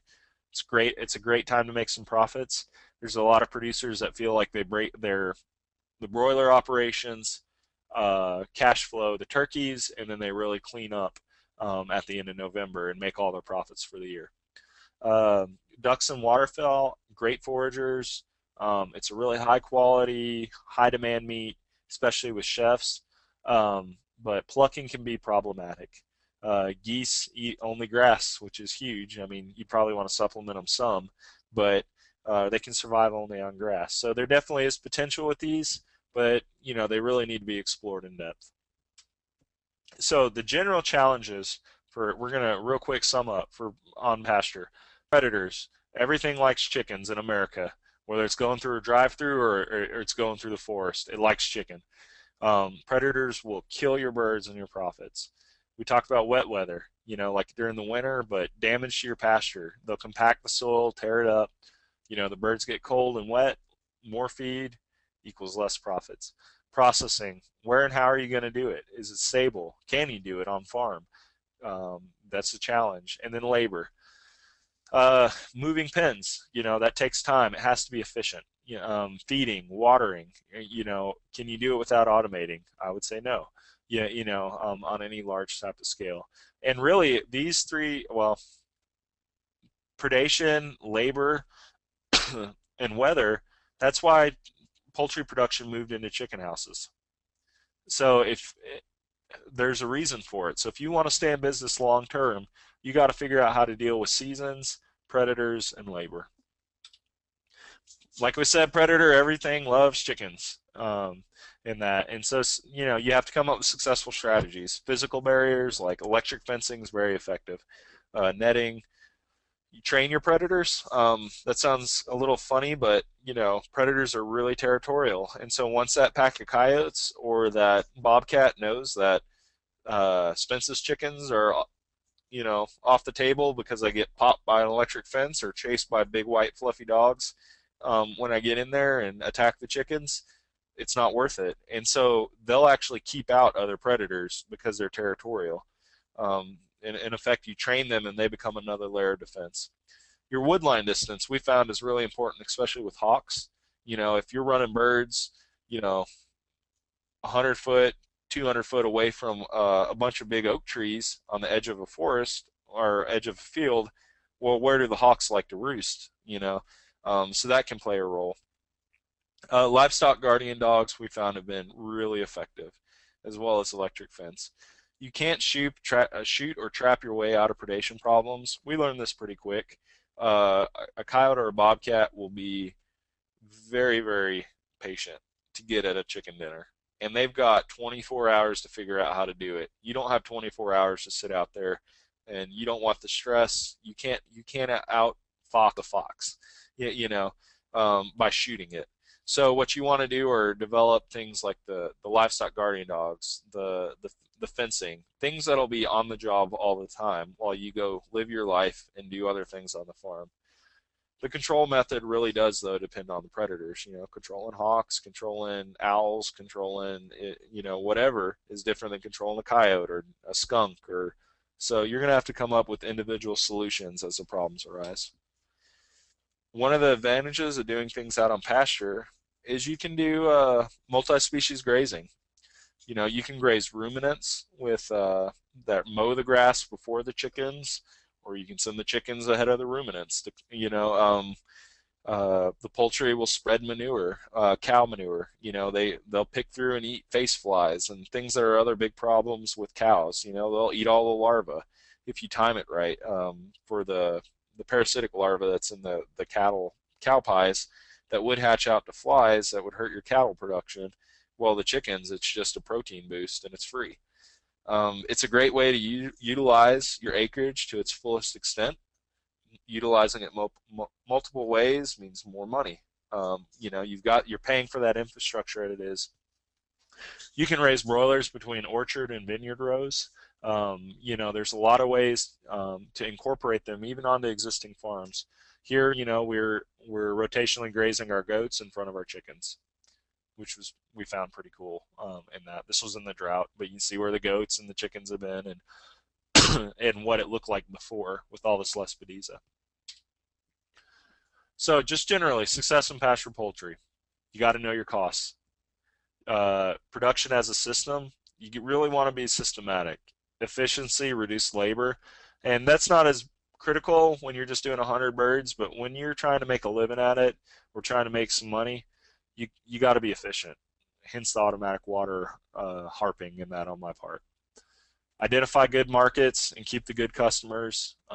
You know, markets that'll take everything you have but don't want to pay you what you need are not good markets. You need to keep a very low mortality. Birds dying is money that's just getting wasted. And strategic expansion. As you expand, remember all the cash flow issues. Work it out. Will you have enough money to produce that amount of birds without putting yourself in a world of hurt? Got to have solid processing. Transparency with the customer is always great. You know, farm tours maybe, or lots of pictures.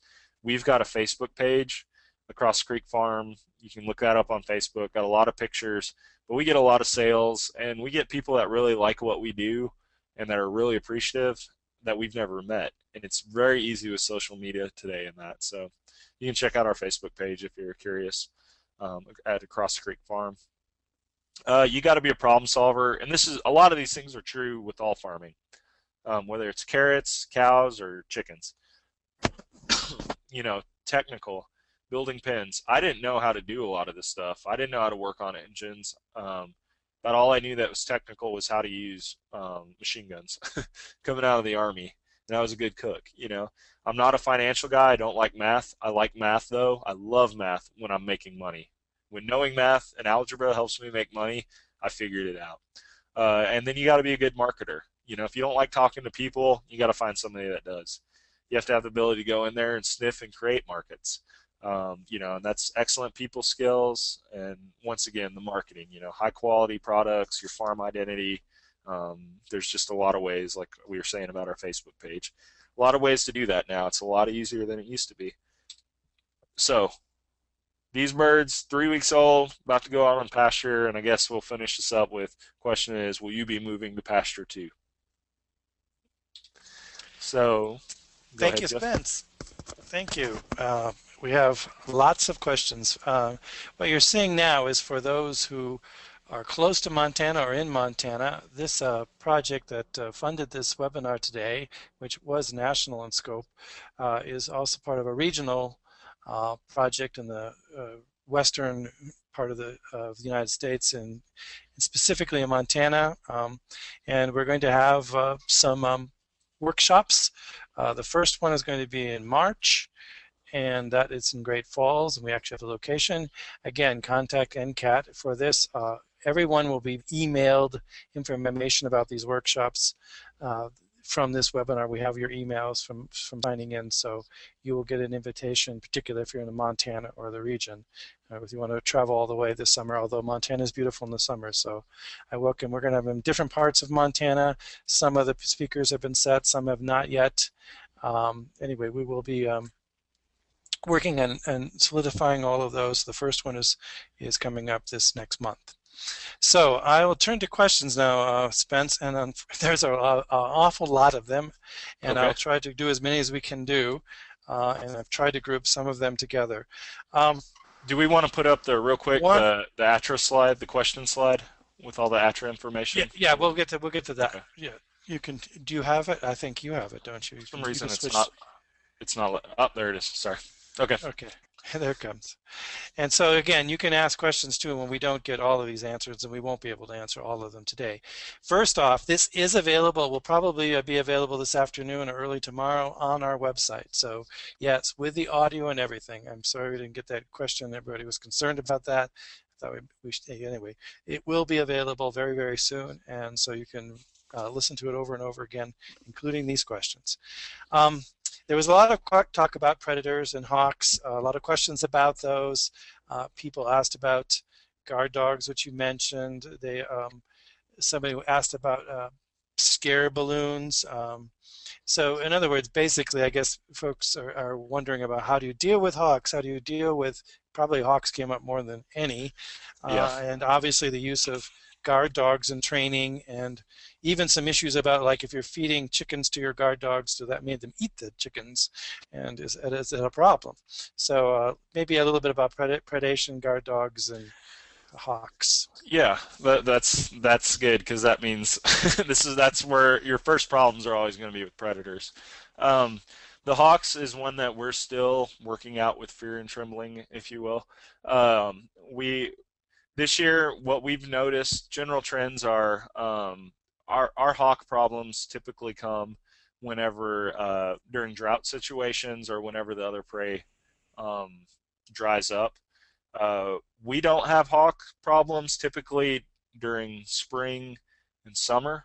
Um, and part of that is because you've got full grown layers, and a hawk cannot fly away with a layer. Maybe an eagle can in that, but red-tailed hawks, Cooper's hawks, none of those birds can actually fly away with the chicken.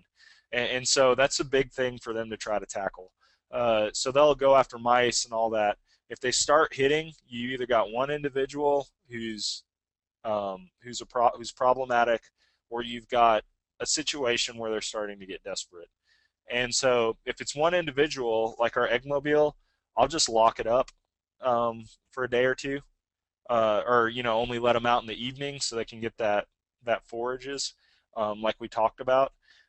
If it's a persistent problem, I'll tie a livestock guardian dog up to the eggmobile, and those big dogs, if when a hawk comes down, it makes a lot of commotion. It gets the chickens riled up. That dog will go off. And these things are scary. Our Great Pyrenees, our big male is he's probably around 130 pounds in that, and when he's riled up, he's very intimidating. And so a little 3 or 4 pound red tail will back off pretty quick. So the dogs, I think, are kind of critical. Hawks can be very frustrating. Scare balloons and all that, they learn about that pretty quick. Owls only attack at night, so it's just a matter of having things secure. All your coyotes, foxes, that kind of stuff, the electric netting that you saw us have is pretty critical. That stops that. But having a strong perimeter fence, we run a strong perimeter fence, which we still don't have up yet, but we'll get that up and then run the electric netting around the layers, and that's more to keep the layers in one spot. But between the electric fence, the dogs, and the netting, that keeps out any ground predators. Hawks are the big one that we fight against, and we found just, hey, tie dog up there.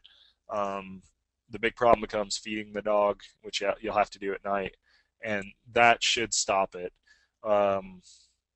Anyways, there's only so many things I can advocate because hawks are a migratory bird, even though there's probably about 40 of them circling my fields now. Apparently their situation is tentative on life. So if you do happen to have one that runs into some buckshot or birdshot on your farm, don't post it because it is a felony, and we definitely don't advocate that. The livestock guardian dogs, a strong electric fence, will curtail most of your problems. Thanks. This has been, again, there was a series of questions in this broad area, and it's going to probably overlap a little bit, Spence, but some of it was the rotations, I guess, with multiple species. You mentioned, obviously, with the goats there, which follows which. Do you actually have the pasture poultry in with the chickens or cows or goats, or do you actually methodology of different species across? There were some questions about health issues and parasites that other species might affect each other, whether it's chicken affecting the goats or the goats vice versa. Anyway, did you have and people just want a little bit more discussion in general about, I guess, how often do you move, and Yeah. how do you judge those kinds of things in terms of utilizing pasture well? Yeah, well, the big thing, I put it back on the goat picture. This was in a real bad drought last year, which we're just starting to acquiesce and call drought summer. So you see the goats, you see all this stuff right here. the real leafy stuff, that's Lespedeza. I can't range chickens through there. And you can see where it's even starting to grow back here and where the goats really and chickens have stripped it out. So we actually use the goats in this year to knock down the Lespedeza. We got better land for chickens, so we don't have to do that anymore. Typically use ruminants in front um, in that, and then you could probably follow hogs behind the chickens if you really had to. But the ruminants in front. Joel Salatin uses layers about 3 days behind or 2 days behind his beef cattle. The cattle will graze it down to a good height for the poultry, and then the layers really hit the cow patties and take care of the fly problems. As a cow actually drops its manure bomb, the flies lay their eggs as it's heading down to the earth in the manure, which is pretty incredible. And then it takes 3 or 4 days for the larvae to emerge and turn into adult flies. And so he tries to time it so the larvae are a good plump chickeny treat, and the chickens will destroy the piles, getting those larvae. So it stops the parasitic flies, um, but it also gives a great protein boost to the chickens and produces wonderful eggs, in that. So the other thing with we're talking about rotations, and that is that you really there's no hard and fast rule. So for the broilers, a lot of it depends on the time of year. There, for us, there's springtime. I can't keep up with the grass. That's why folks make hay and get several cuttings. But when that first spring forage comes on, we can't keep up, in that. So um, versus the summer when everything goes dormant, it's really easy to overgraze, or in winter when everything is dormant, it's really easy to overgraze. So really, rotation is just based on you getting some experience and how the grass responds. You want the grass to be regrowing a good bit before the birds eat it, and that. So or else if the grass has been mowed down and then you turn chickens on it again and they hit it again when it's just starting to throw back up leaves, you'll kill that plant or that grass over pretty quickly. So rotation's actually just more about you eyeballing it, and keep in fact that like layers are going to be a lot harder on pasture than broilers, because the layers are going to scratch a lot more, and they're more ornery. They've got stronger. They're older, so they got stronger foraging instincts. In that, and like turkeys are real big birds, and so if it's wet outside, a 30-pound tom or a 10-pound turkey walking around in when the ground's wet is going to tear it up a lot more than a 3-week or 3-month old chicken pullet that's maybe a pound or two. So we move them in the evenings, and then we move them in the mornings.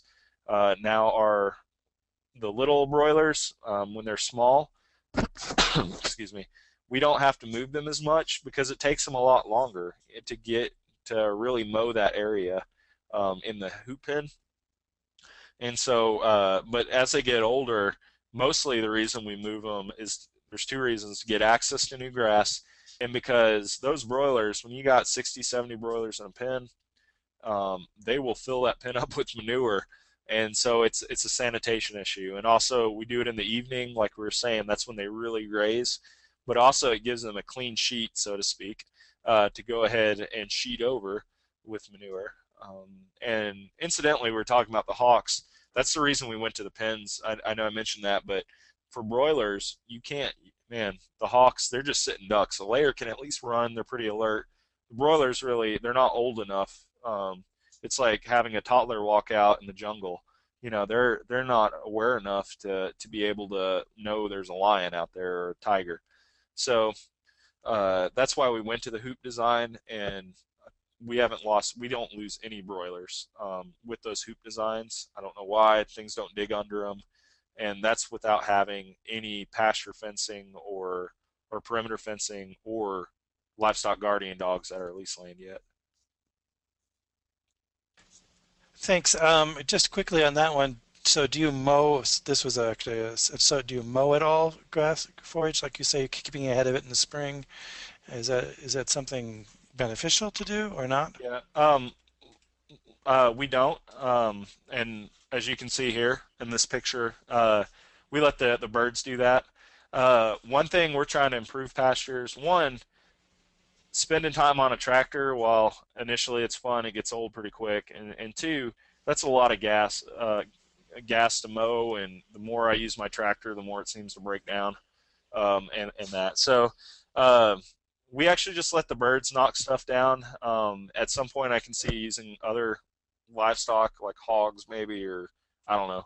But we move those pins. I've moved them in 2 foot, 3 foot tall grass, and what that does is it knocks the grass down with the pin, and and so the birds will eat a lot of seeds and that kind of stuff on the seed heads. They love those. But another thing it does too is when you knock all those stems down, feed wise, those stems are worthless just about. They don't have much goodness in them. All the goodness is in the seeds now.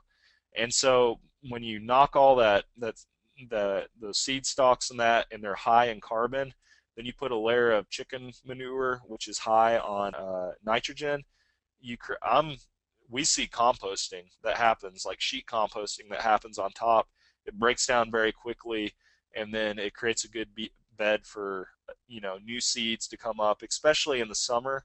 Our stuff goes to seed in early summer, late spring, and as we knock it down, we'll have more stuff growing up because we're essentially mulching the soil and creating a more hospitable environment for new plants or the existing plants throughout the summer. That's kind of what I figure is going on, but we don't specifically mow or anything. If I had grass-fed beef, we may do something, but the broilers, really, I feel they almost do mob grazing, if you're familiar with that, which is why I think our Cornish crossbirds eat so much. We saw when we moved them, they all run up to the front in that video, and they're just trying to grab it before the next guy grabs it. So I think you get better forage consumption in the broiler pens, but also you can knock down and utilize forages that the chickens wouldn't eat otherwise. Thanks. Now I get into a whole bunch of questions that were obviously about the topic too here, profitability. So there were some very specific questions: profit per bird, uh, hours per bird, costs per birds, processing costs per birds, wholesale versus retail questions. There was really a particular question too that came up a couple times.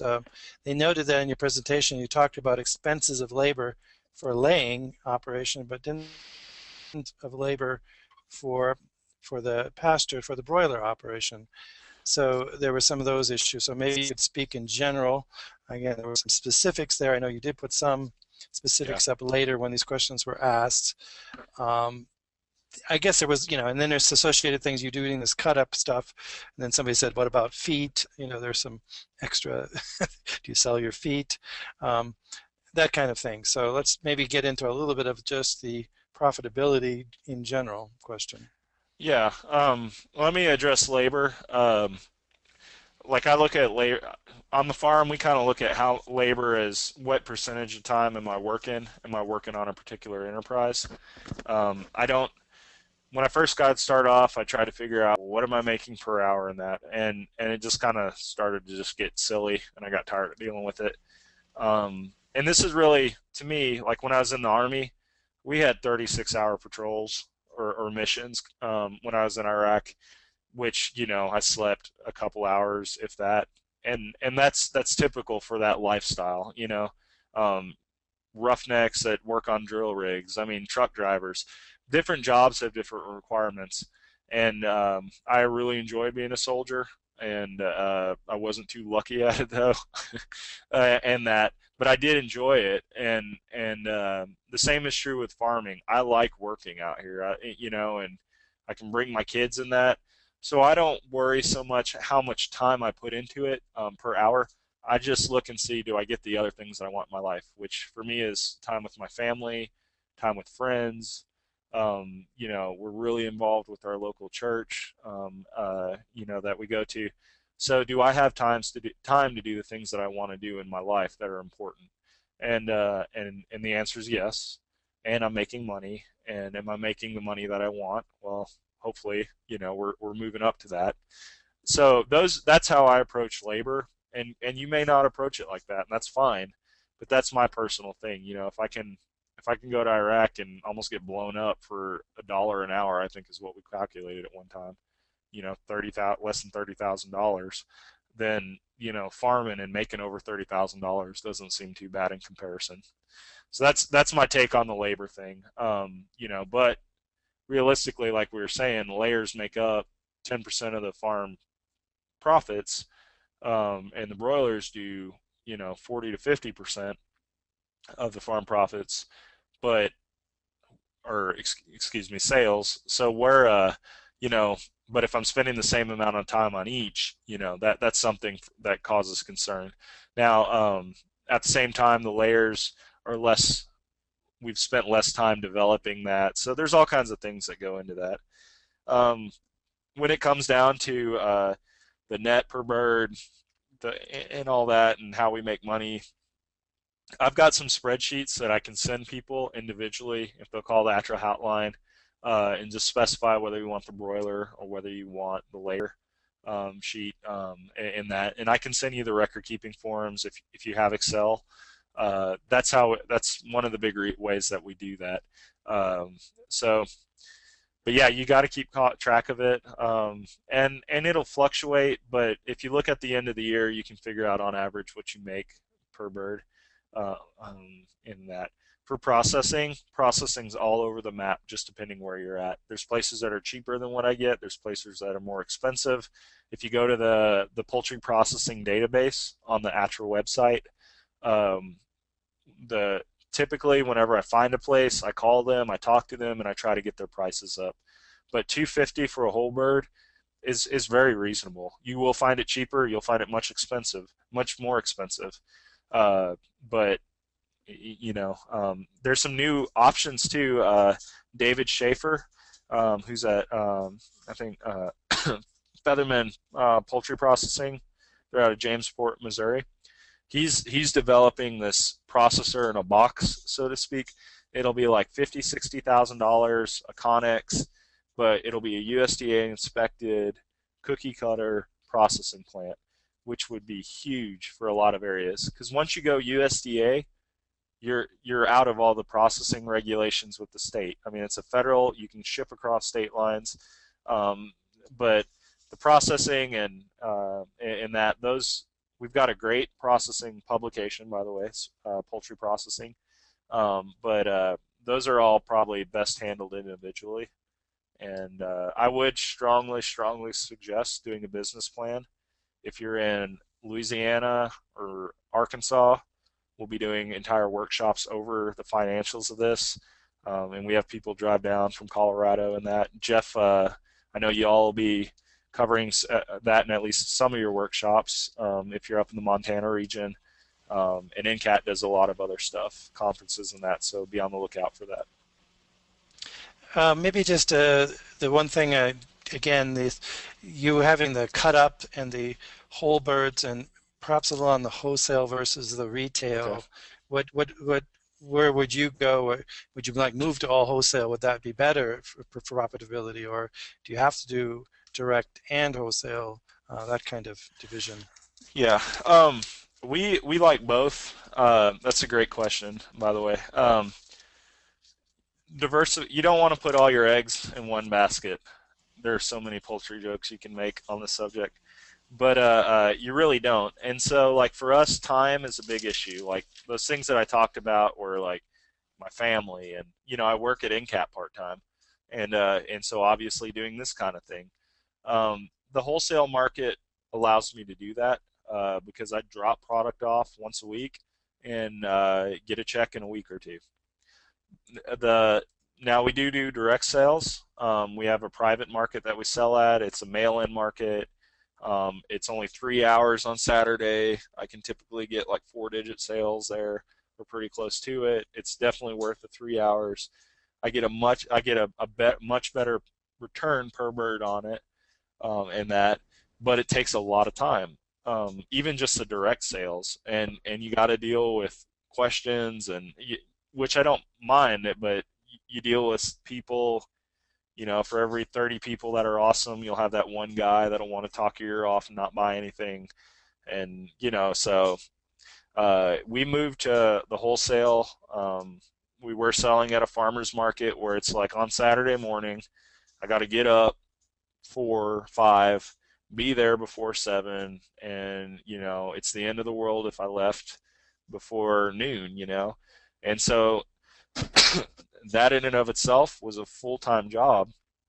I could sell a lot of food there, but it's not worth it on time expense. And especially at that point in our life, at this particular farmer's market, I was working 40, 45, 50 hours a week.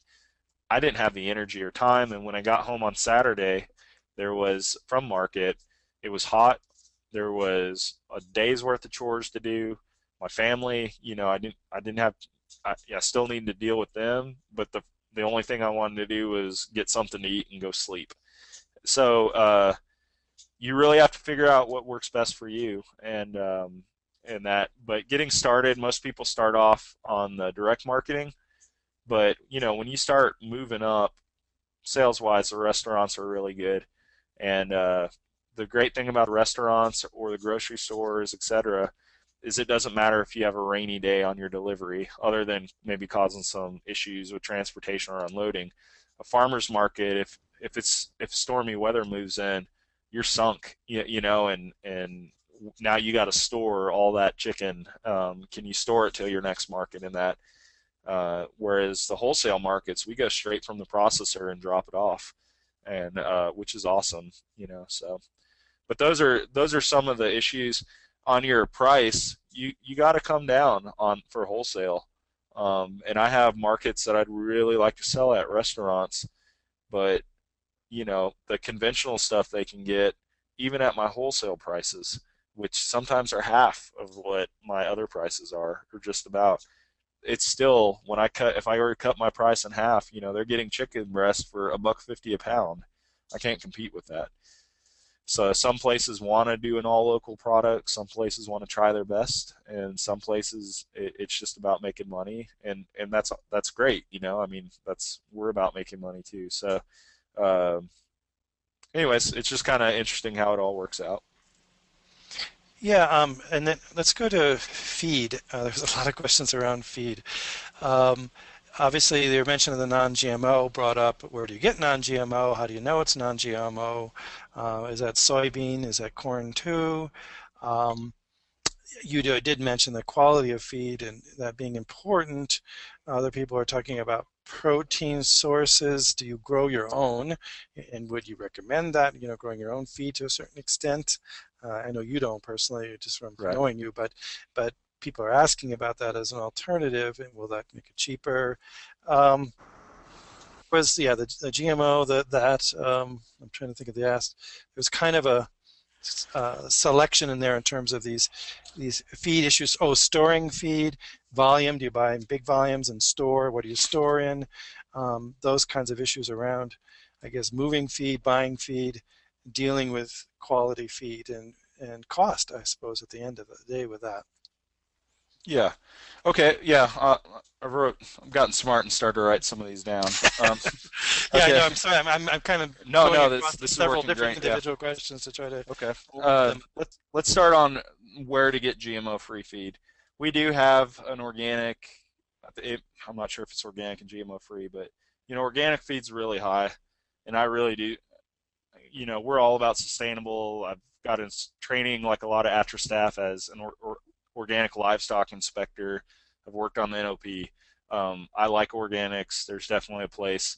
I would say getting started with pastured poultry, organics is not the place. You're going to lose birds, and man, you're looking at doubling or tripling your feed input. And also, you saw my prices. I mean, what if I had to double those? Would your market support that? So, but the GMO free feed, we really like it gives that nice in between conventional feed and organic. You can have GMO free, and the price, it kind of justifies that price. We actually saved a little bit of money on feed costs because it's so efficient. Um, we get our feed from Highland Feeds, and just as a full disclosure, I'm actually a distributor for them. And I became a distributor because I quickly realized if I can pack out a semi-load, I can get what I need, sell the rest, make a small profit per bag. But, if I sell 15 tons and make $1 a sack, well, that's, $500, $600 for a day's worth of work. Everybody shows up, and they couldn't do that on their own. And it drives the cost way down. I mean, you're getting bulk producer prices or as low as you can get it. So that's what I did with Highland. I know they've got a mill in Ohio. They've got one in Pennsylvania. I think they're looking at setting one up out west. There's also Modesto Milling. I don't know if they do anything, and there's one in Washington. So you have to look around. Highland Naturals would be a great place to start. Dan Masters is the owner, and if he can't do it, he could probably point you in the right direction. But shipping, and corn shipping is a concern, and the way you minimize that is buying in bulk. And if you have a bunch of people, kind of a cooperative system, like for us, if I bought an entire trailer load of feed, one, it would be tie up a lot of cash, and two, by the time I got down to it, it would be the feed would be stale. I mean, it'd sit out in the shop for 3 months and go. In summer, that's not good. So, and it would completely null the reason why we did that in the first place. I'd have crappy feed in my shop. So, anyways, that's how we've done it. Using corn, soy, in that I don't have any problem using GMO-free corn and soybean. I really don't. The birds do real well. You can get non-soy rations. They run about twice as expensive. Another great resource is for Terrell, Jeff Maddox at for Terrell. For folks that want to mix their own, he can advise you. He's got dealerships around the country as well. But yeah, I don't have a problem with that. One thing, or a couple things on that. One, poultry nutrition is not just feeding scratch or feeding scraps. Like it really is to make money on especially when you start moving away from the heritage breeds like the Cornish Cross, Freedom Rangers, the hybrids like that, or then the sex links, the real productive birds. It's almost a humanitarian issue, or a humane issue, excuse me, if you don't give them what they need to produce, and it's not fair to the birds. You need to, they're highly productive. It'd be like having a professional athlete trying to do it on ramen noodles, So you really have to have good nutrition. We have a Pastured Poultry nutrition publication. It's about a decade old, but it's still really great. I'll cover a lot of nutrition in the Forages pub that's coming out here soon for ATRA. But you can get that Pastured Poultry nutrition publication online at the ATRA website. You can go and download it for free. And that's a great read. There's things like methionine. If you don't know what that is, then you need to learn if you want to be in the poultry business. And that. So ordering in bulk is great. Just make sure that you go through it, especially in the summer. After 6, 7, 8 weeks, that feed the oils, the essential oils, the vitamins in that feed from when the grain's milled, they start going bad, or rancid in that. So you have to balance bulk with freshness and turnover. And once again, the quality is really important. On growing your own, so if I do, let's say those 200 broilers, I think off earlier, I don't have time to do the math in my head, but we'll go off that one chart where it had the broiler consumption rate.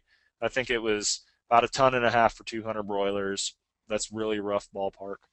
Okay, so if we do that, if I do 10,000 broilers, how many tons of feed am I going to have?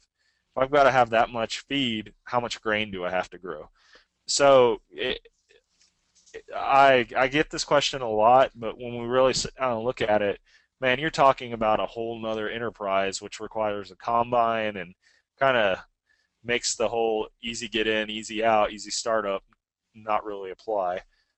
So it's best to support grain farmers and their expensive combines in that, just by purchasing your feed. You can grow feed, and we call that pasture. in that. So, but you can also do some supplemental stuff too. Scraps like from the garden are great. If you have a CSA or vegetable operation, those are great. And that, but it's always good to supplement. The chickens like the variation in diet because they're omnivores just like us. How's that? Did we get most of them? Yeah, that's good. That's good. Just a little bit of a follow-up on that. The Basically, I guess the question is the is the non-GMO feeds giving you a better, is it a better quality feed because it's non-GMO, or are you doing a political reasons? I Yeah, mean, yeah, yeah, the issue is there was they wanted to know why you moved to that, and they were thinking therefore it was therefore more expensive, but okay, again, quality expense. yeah. But so are you getting a better conversion rate because you're using a non-GMO feed? I'm getting a better conversion rate because of the quality of the non-GMO feed. And then the one I support, I don't like life that's patented. That's a personal viewpoint. Spence and Across Creek Farm, that's our Okay. viewpoint. Yes. Yes. Like that's a personal. I mean, someone asked, why do I do it? That's not NCAT's standpoint. That's our viewpoint. And a lot of my customers that support me, that's their viewpoint. Um, Out of all disclosure, I married into a 2,000-acre grain farm, rice and soybeans. So, in that, um, but so for personal reasons with biotechnology, which are once again personal, but then also, for marketability, it puts me in that mid tier. But like I said during the presentation, I can get horrible organic feed, which is much, much worse than anything I can buy in a bag down at the feed store, which is conventional. Just because it's Right. organic, just because it's GMO free, doesn't doesn't affect the performance. The birds don't read the labels. What they care about is the quality, and if it's milled well, in that, if that's what's important. So Highland Feeds, if they stopped doing GMO and did conventional, because I'm confident in the quality, and that I would do conventional because that's where my feed source comes from. But I like the fact they do the GMO free. It does raise the cost though because most of the grain produced in this country, is genetically modified. Right. And just quickly, then, somebody has talked about insects and worms in particular. Other protein supplementation. Have you ever experimented with that? And does that Yeah, in any way offset costs or? yeah. Well, their chickens actually need Uh, well, okay, real quick. They need protein, obviously, but not all proteins are composed of the same things. Proteins have building blocks called amino acids. And one of those amino acids is called methionine, and it is very, very difficult for birds to get that entirely off of forages or grain. So that's why chickens have to have animal supplementation. And insects are very high in methionine, and that typically in our ration, what we use, they actually mill in fish meal into the ration, and that's how you get that methionine needs. Birds that don't have methionine, it's not pretty. They don't when they don't have enough. They actually will cannibalize each other to try to get that meat. So the birds have to have it, especially layers, turkeys, and the broilers for making the meat. In that, uh, so yeah, we supplement just through the fish meal and the ration. Um, in days past, I mean, if you shot a deer back in the day, or you had a cow that you cleaned out, you would actually, you know, hold that out there, especially in the winter, and the birds would pick the bones clean. Chickens are omnivores. If you've ever had a hawk kill, if you have familiarity, if you don't catch it quick, you'll find that the chickens just about strip their flock mate, which is kind of horrifying. But they strip their flock mate's bones. I mean, they eat all the stuff the hawk wants to eat because it's super nutrient dense. And so you may say, well, hey, I can go to the store and buy vegetarian fed organic eggs, and see you don't need those supplementation. Well, that's because they actually supplement with the synthetic protein powder that they make in a lab or in a factory. It's synthetic methionine, and you can actually use that in organic production in that. So that's the only reason you're able to get that vegetarian fed hen. So that's why just feeding them chicken scratch doesn't work. Each grain has a different quantity. Jeff Maddox at Terrell will actually formulate a good diet for you, like how many pounds of what do you need. There's a real good group called the American Pastured Poultry Producers Association. Uh, they have a lot of information. They've got a nice newsletter or magazine that comes out, a real active listserv that I'm heavily involved with. So if you're looking at going in and finding more information, the APA, the Pastured Poultry Association, Jeff at Terrell, he has services that you can use to use what you have on the farm if you do want to mix your own. But yeah, so the insects, they really do though. It's nice. It's the ice cream of the pasture, so to speak. And this year, we had a horrible drought, and on the news, you had every hay farmer in Washington County, showing how bad the locust swarms were. The grasshoppers were going nuts, but at Across the Creek Farm, grasshoppers were few and far in between. So, anyways, yeah. So the insects are great. We don't raise any like vermiculture or anything like that because I would spend more money doing that than any savings. And you got to be careful that you don't just give insects to because they will gorge themselves. So everything in balance. Good. One more issue on, there was a little bit on watering. You kept going back to automatic watering, and somebody wanted to know what does that mean exactly, and how do you do it on your place? Because a hose, or I mean, Yeah, obviously there's timers, and yeah, anyway, how do you do that? There were some people asking. yeah. Let me. As we talk, I'll kind of scale back to the broiler pens, and maybe that'll help. If we can.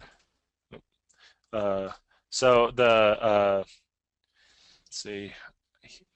Going back. Okay, so here, let's see if we can piece this together, folks.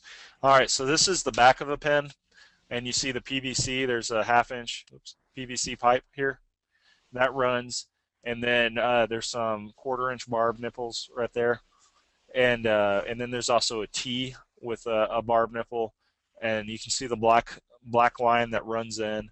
That's the feeder hose to the bell water. And so essentially each pen has this, and then we have it's a quarter-inch PVC hose, flexible hose, like air hose or something like that. And in that we got that daisy chained to another pen, daisy chained to another pen. So this would reach out, there'd be a hose to the next pen, then over here there'd be a hose to the next pen, and so on. And you use twice the length. That way, when you move the pin next to it forward, you don't only have 10 foot of hose because you got to go 20 foot. You got to go the length of this pin right here plus the next pin that moves all the way up here. So you double the length of your hose that you daisy chain, and that drags on the ground. Then we have Plasson quick connects. There's a main feeder line, which every 100 foot we have a quick connect. Plasson, Plasson.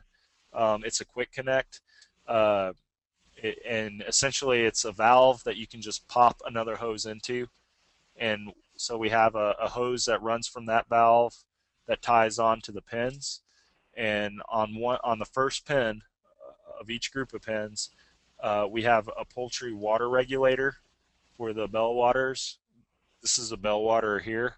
It has a little valve in there that as water fills up the bowl, you kind of adjust it so it shuts off the valve. Once it gets heavy enough, it goes down, and the weight of the water in the bowl shuts off the valve here.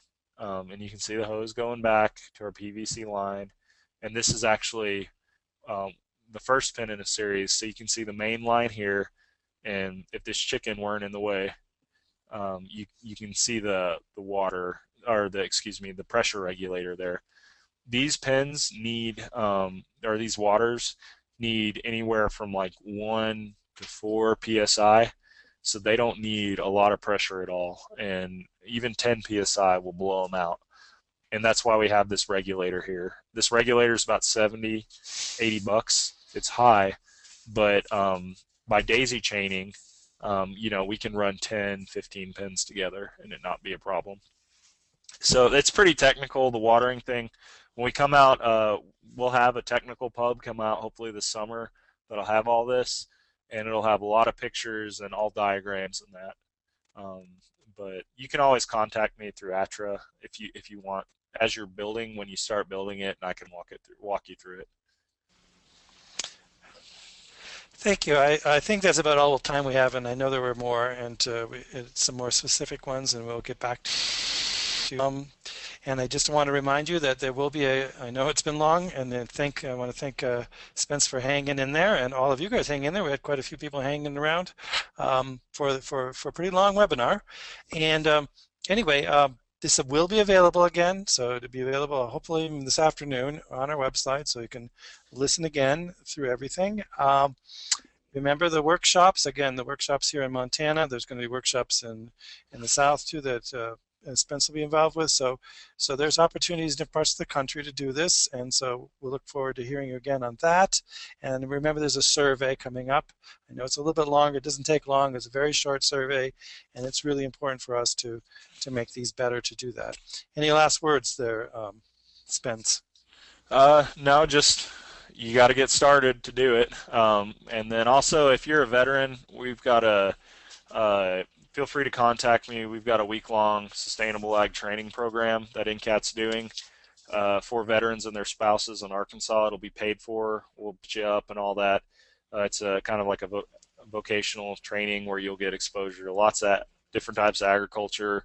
You'll work on our farm that you saw here today. We'll explore our books. You'll learn how to build business plans and that. So that's something, if you're a vet or you know veterans, just keep in mind. That'll be June 17th through the 22nd. Contact NCAT for more information.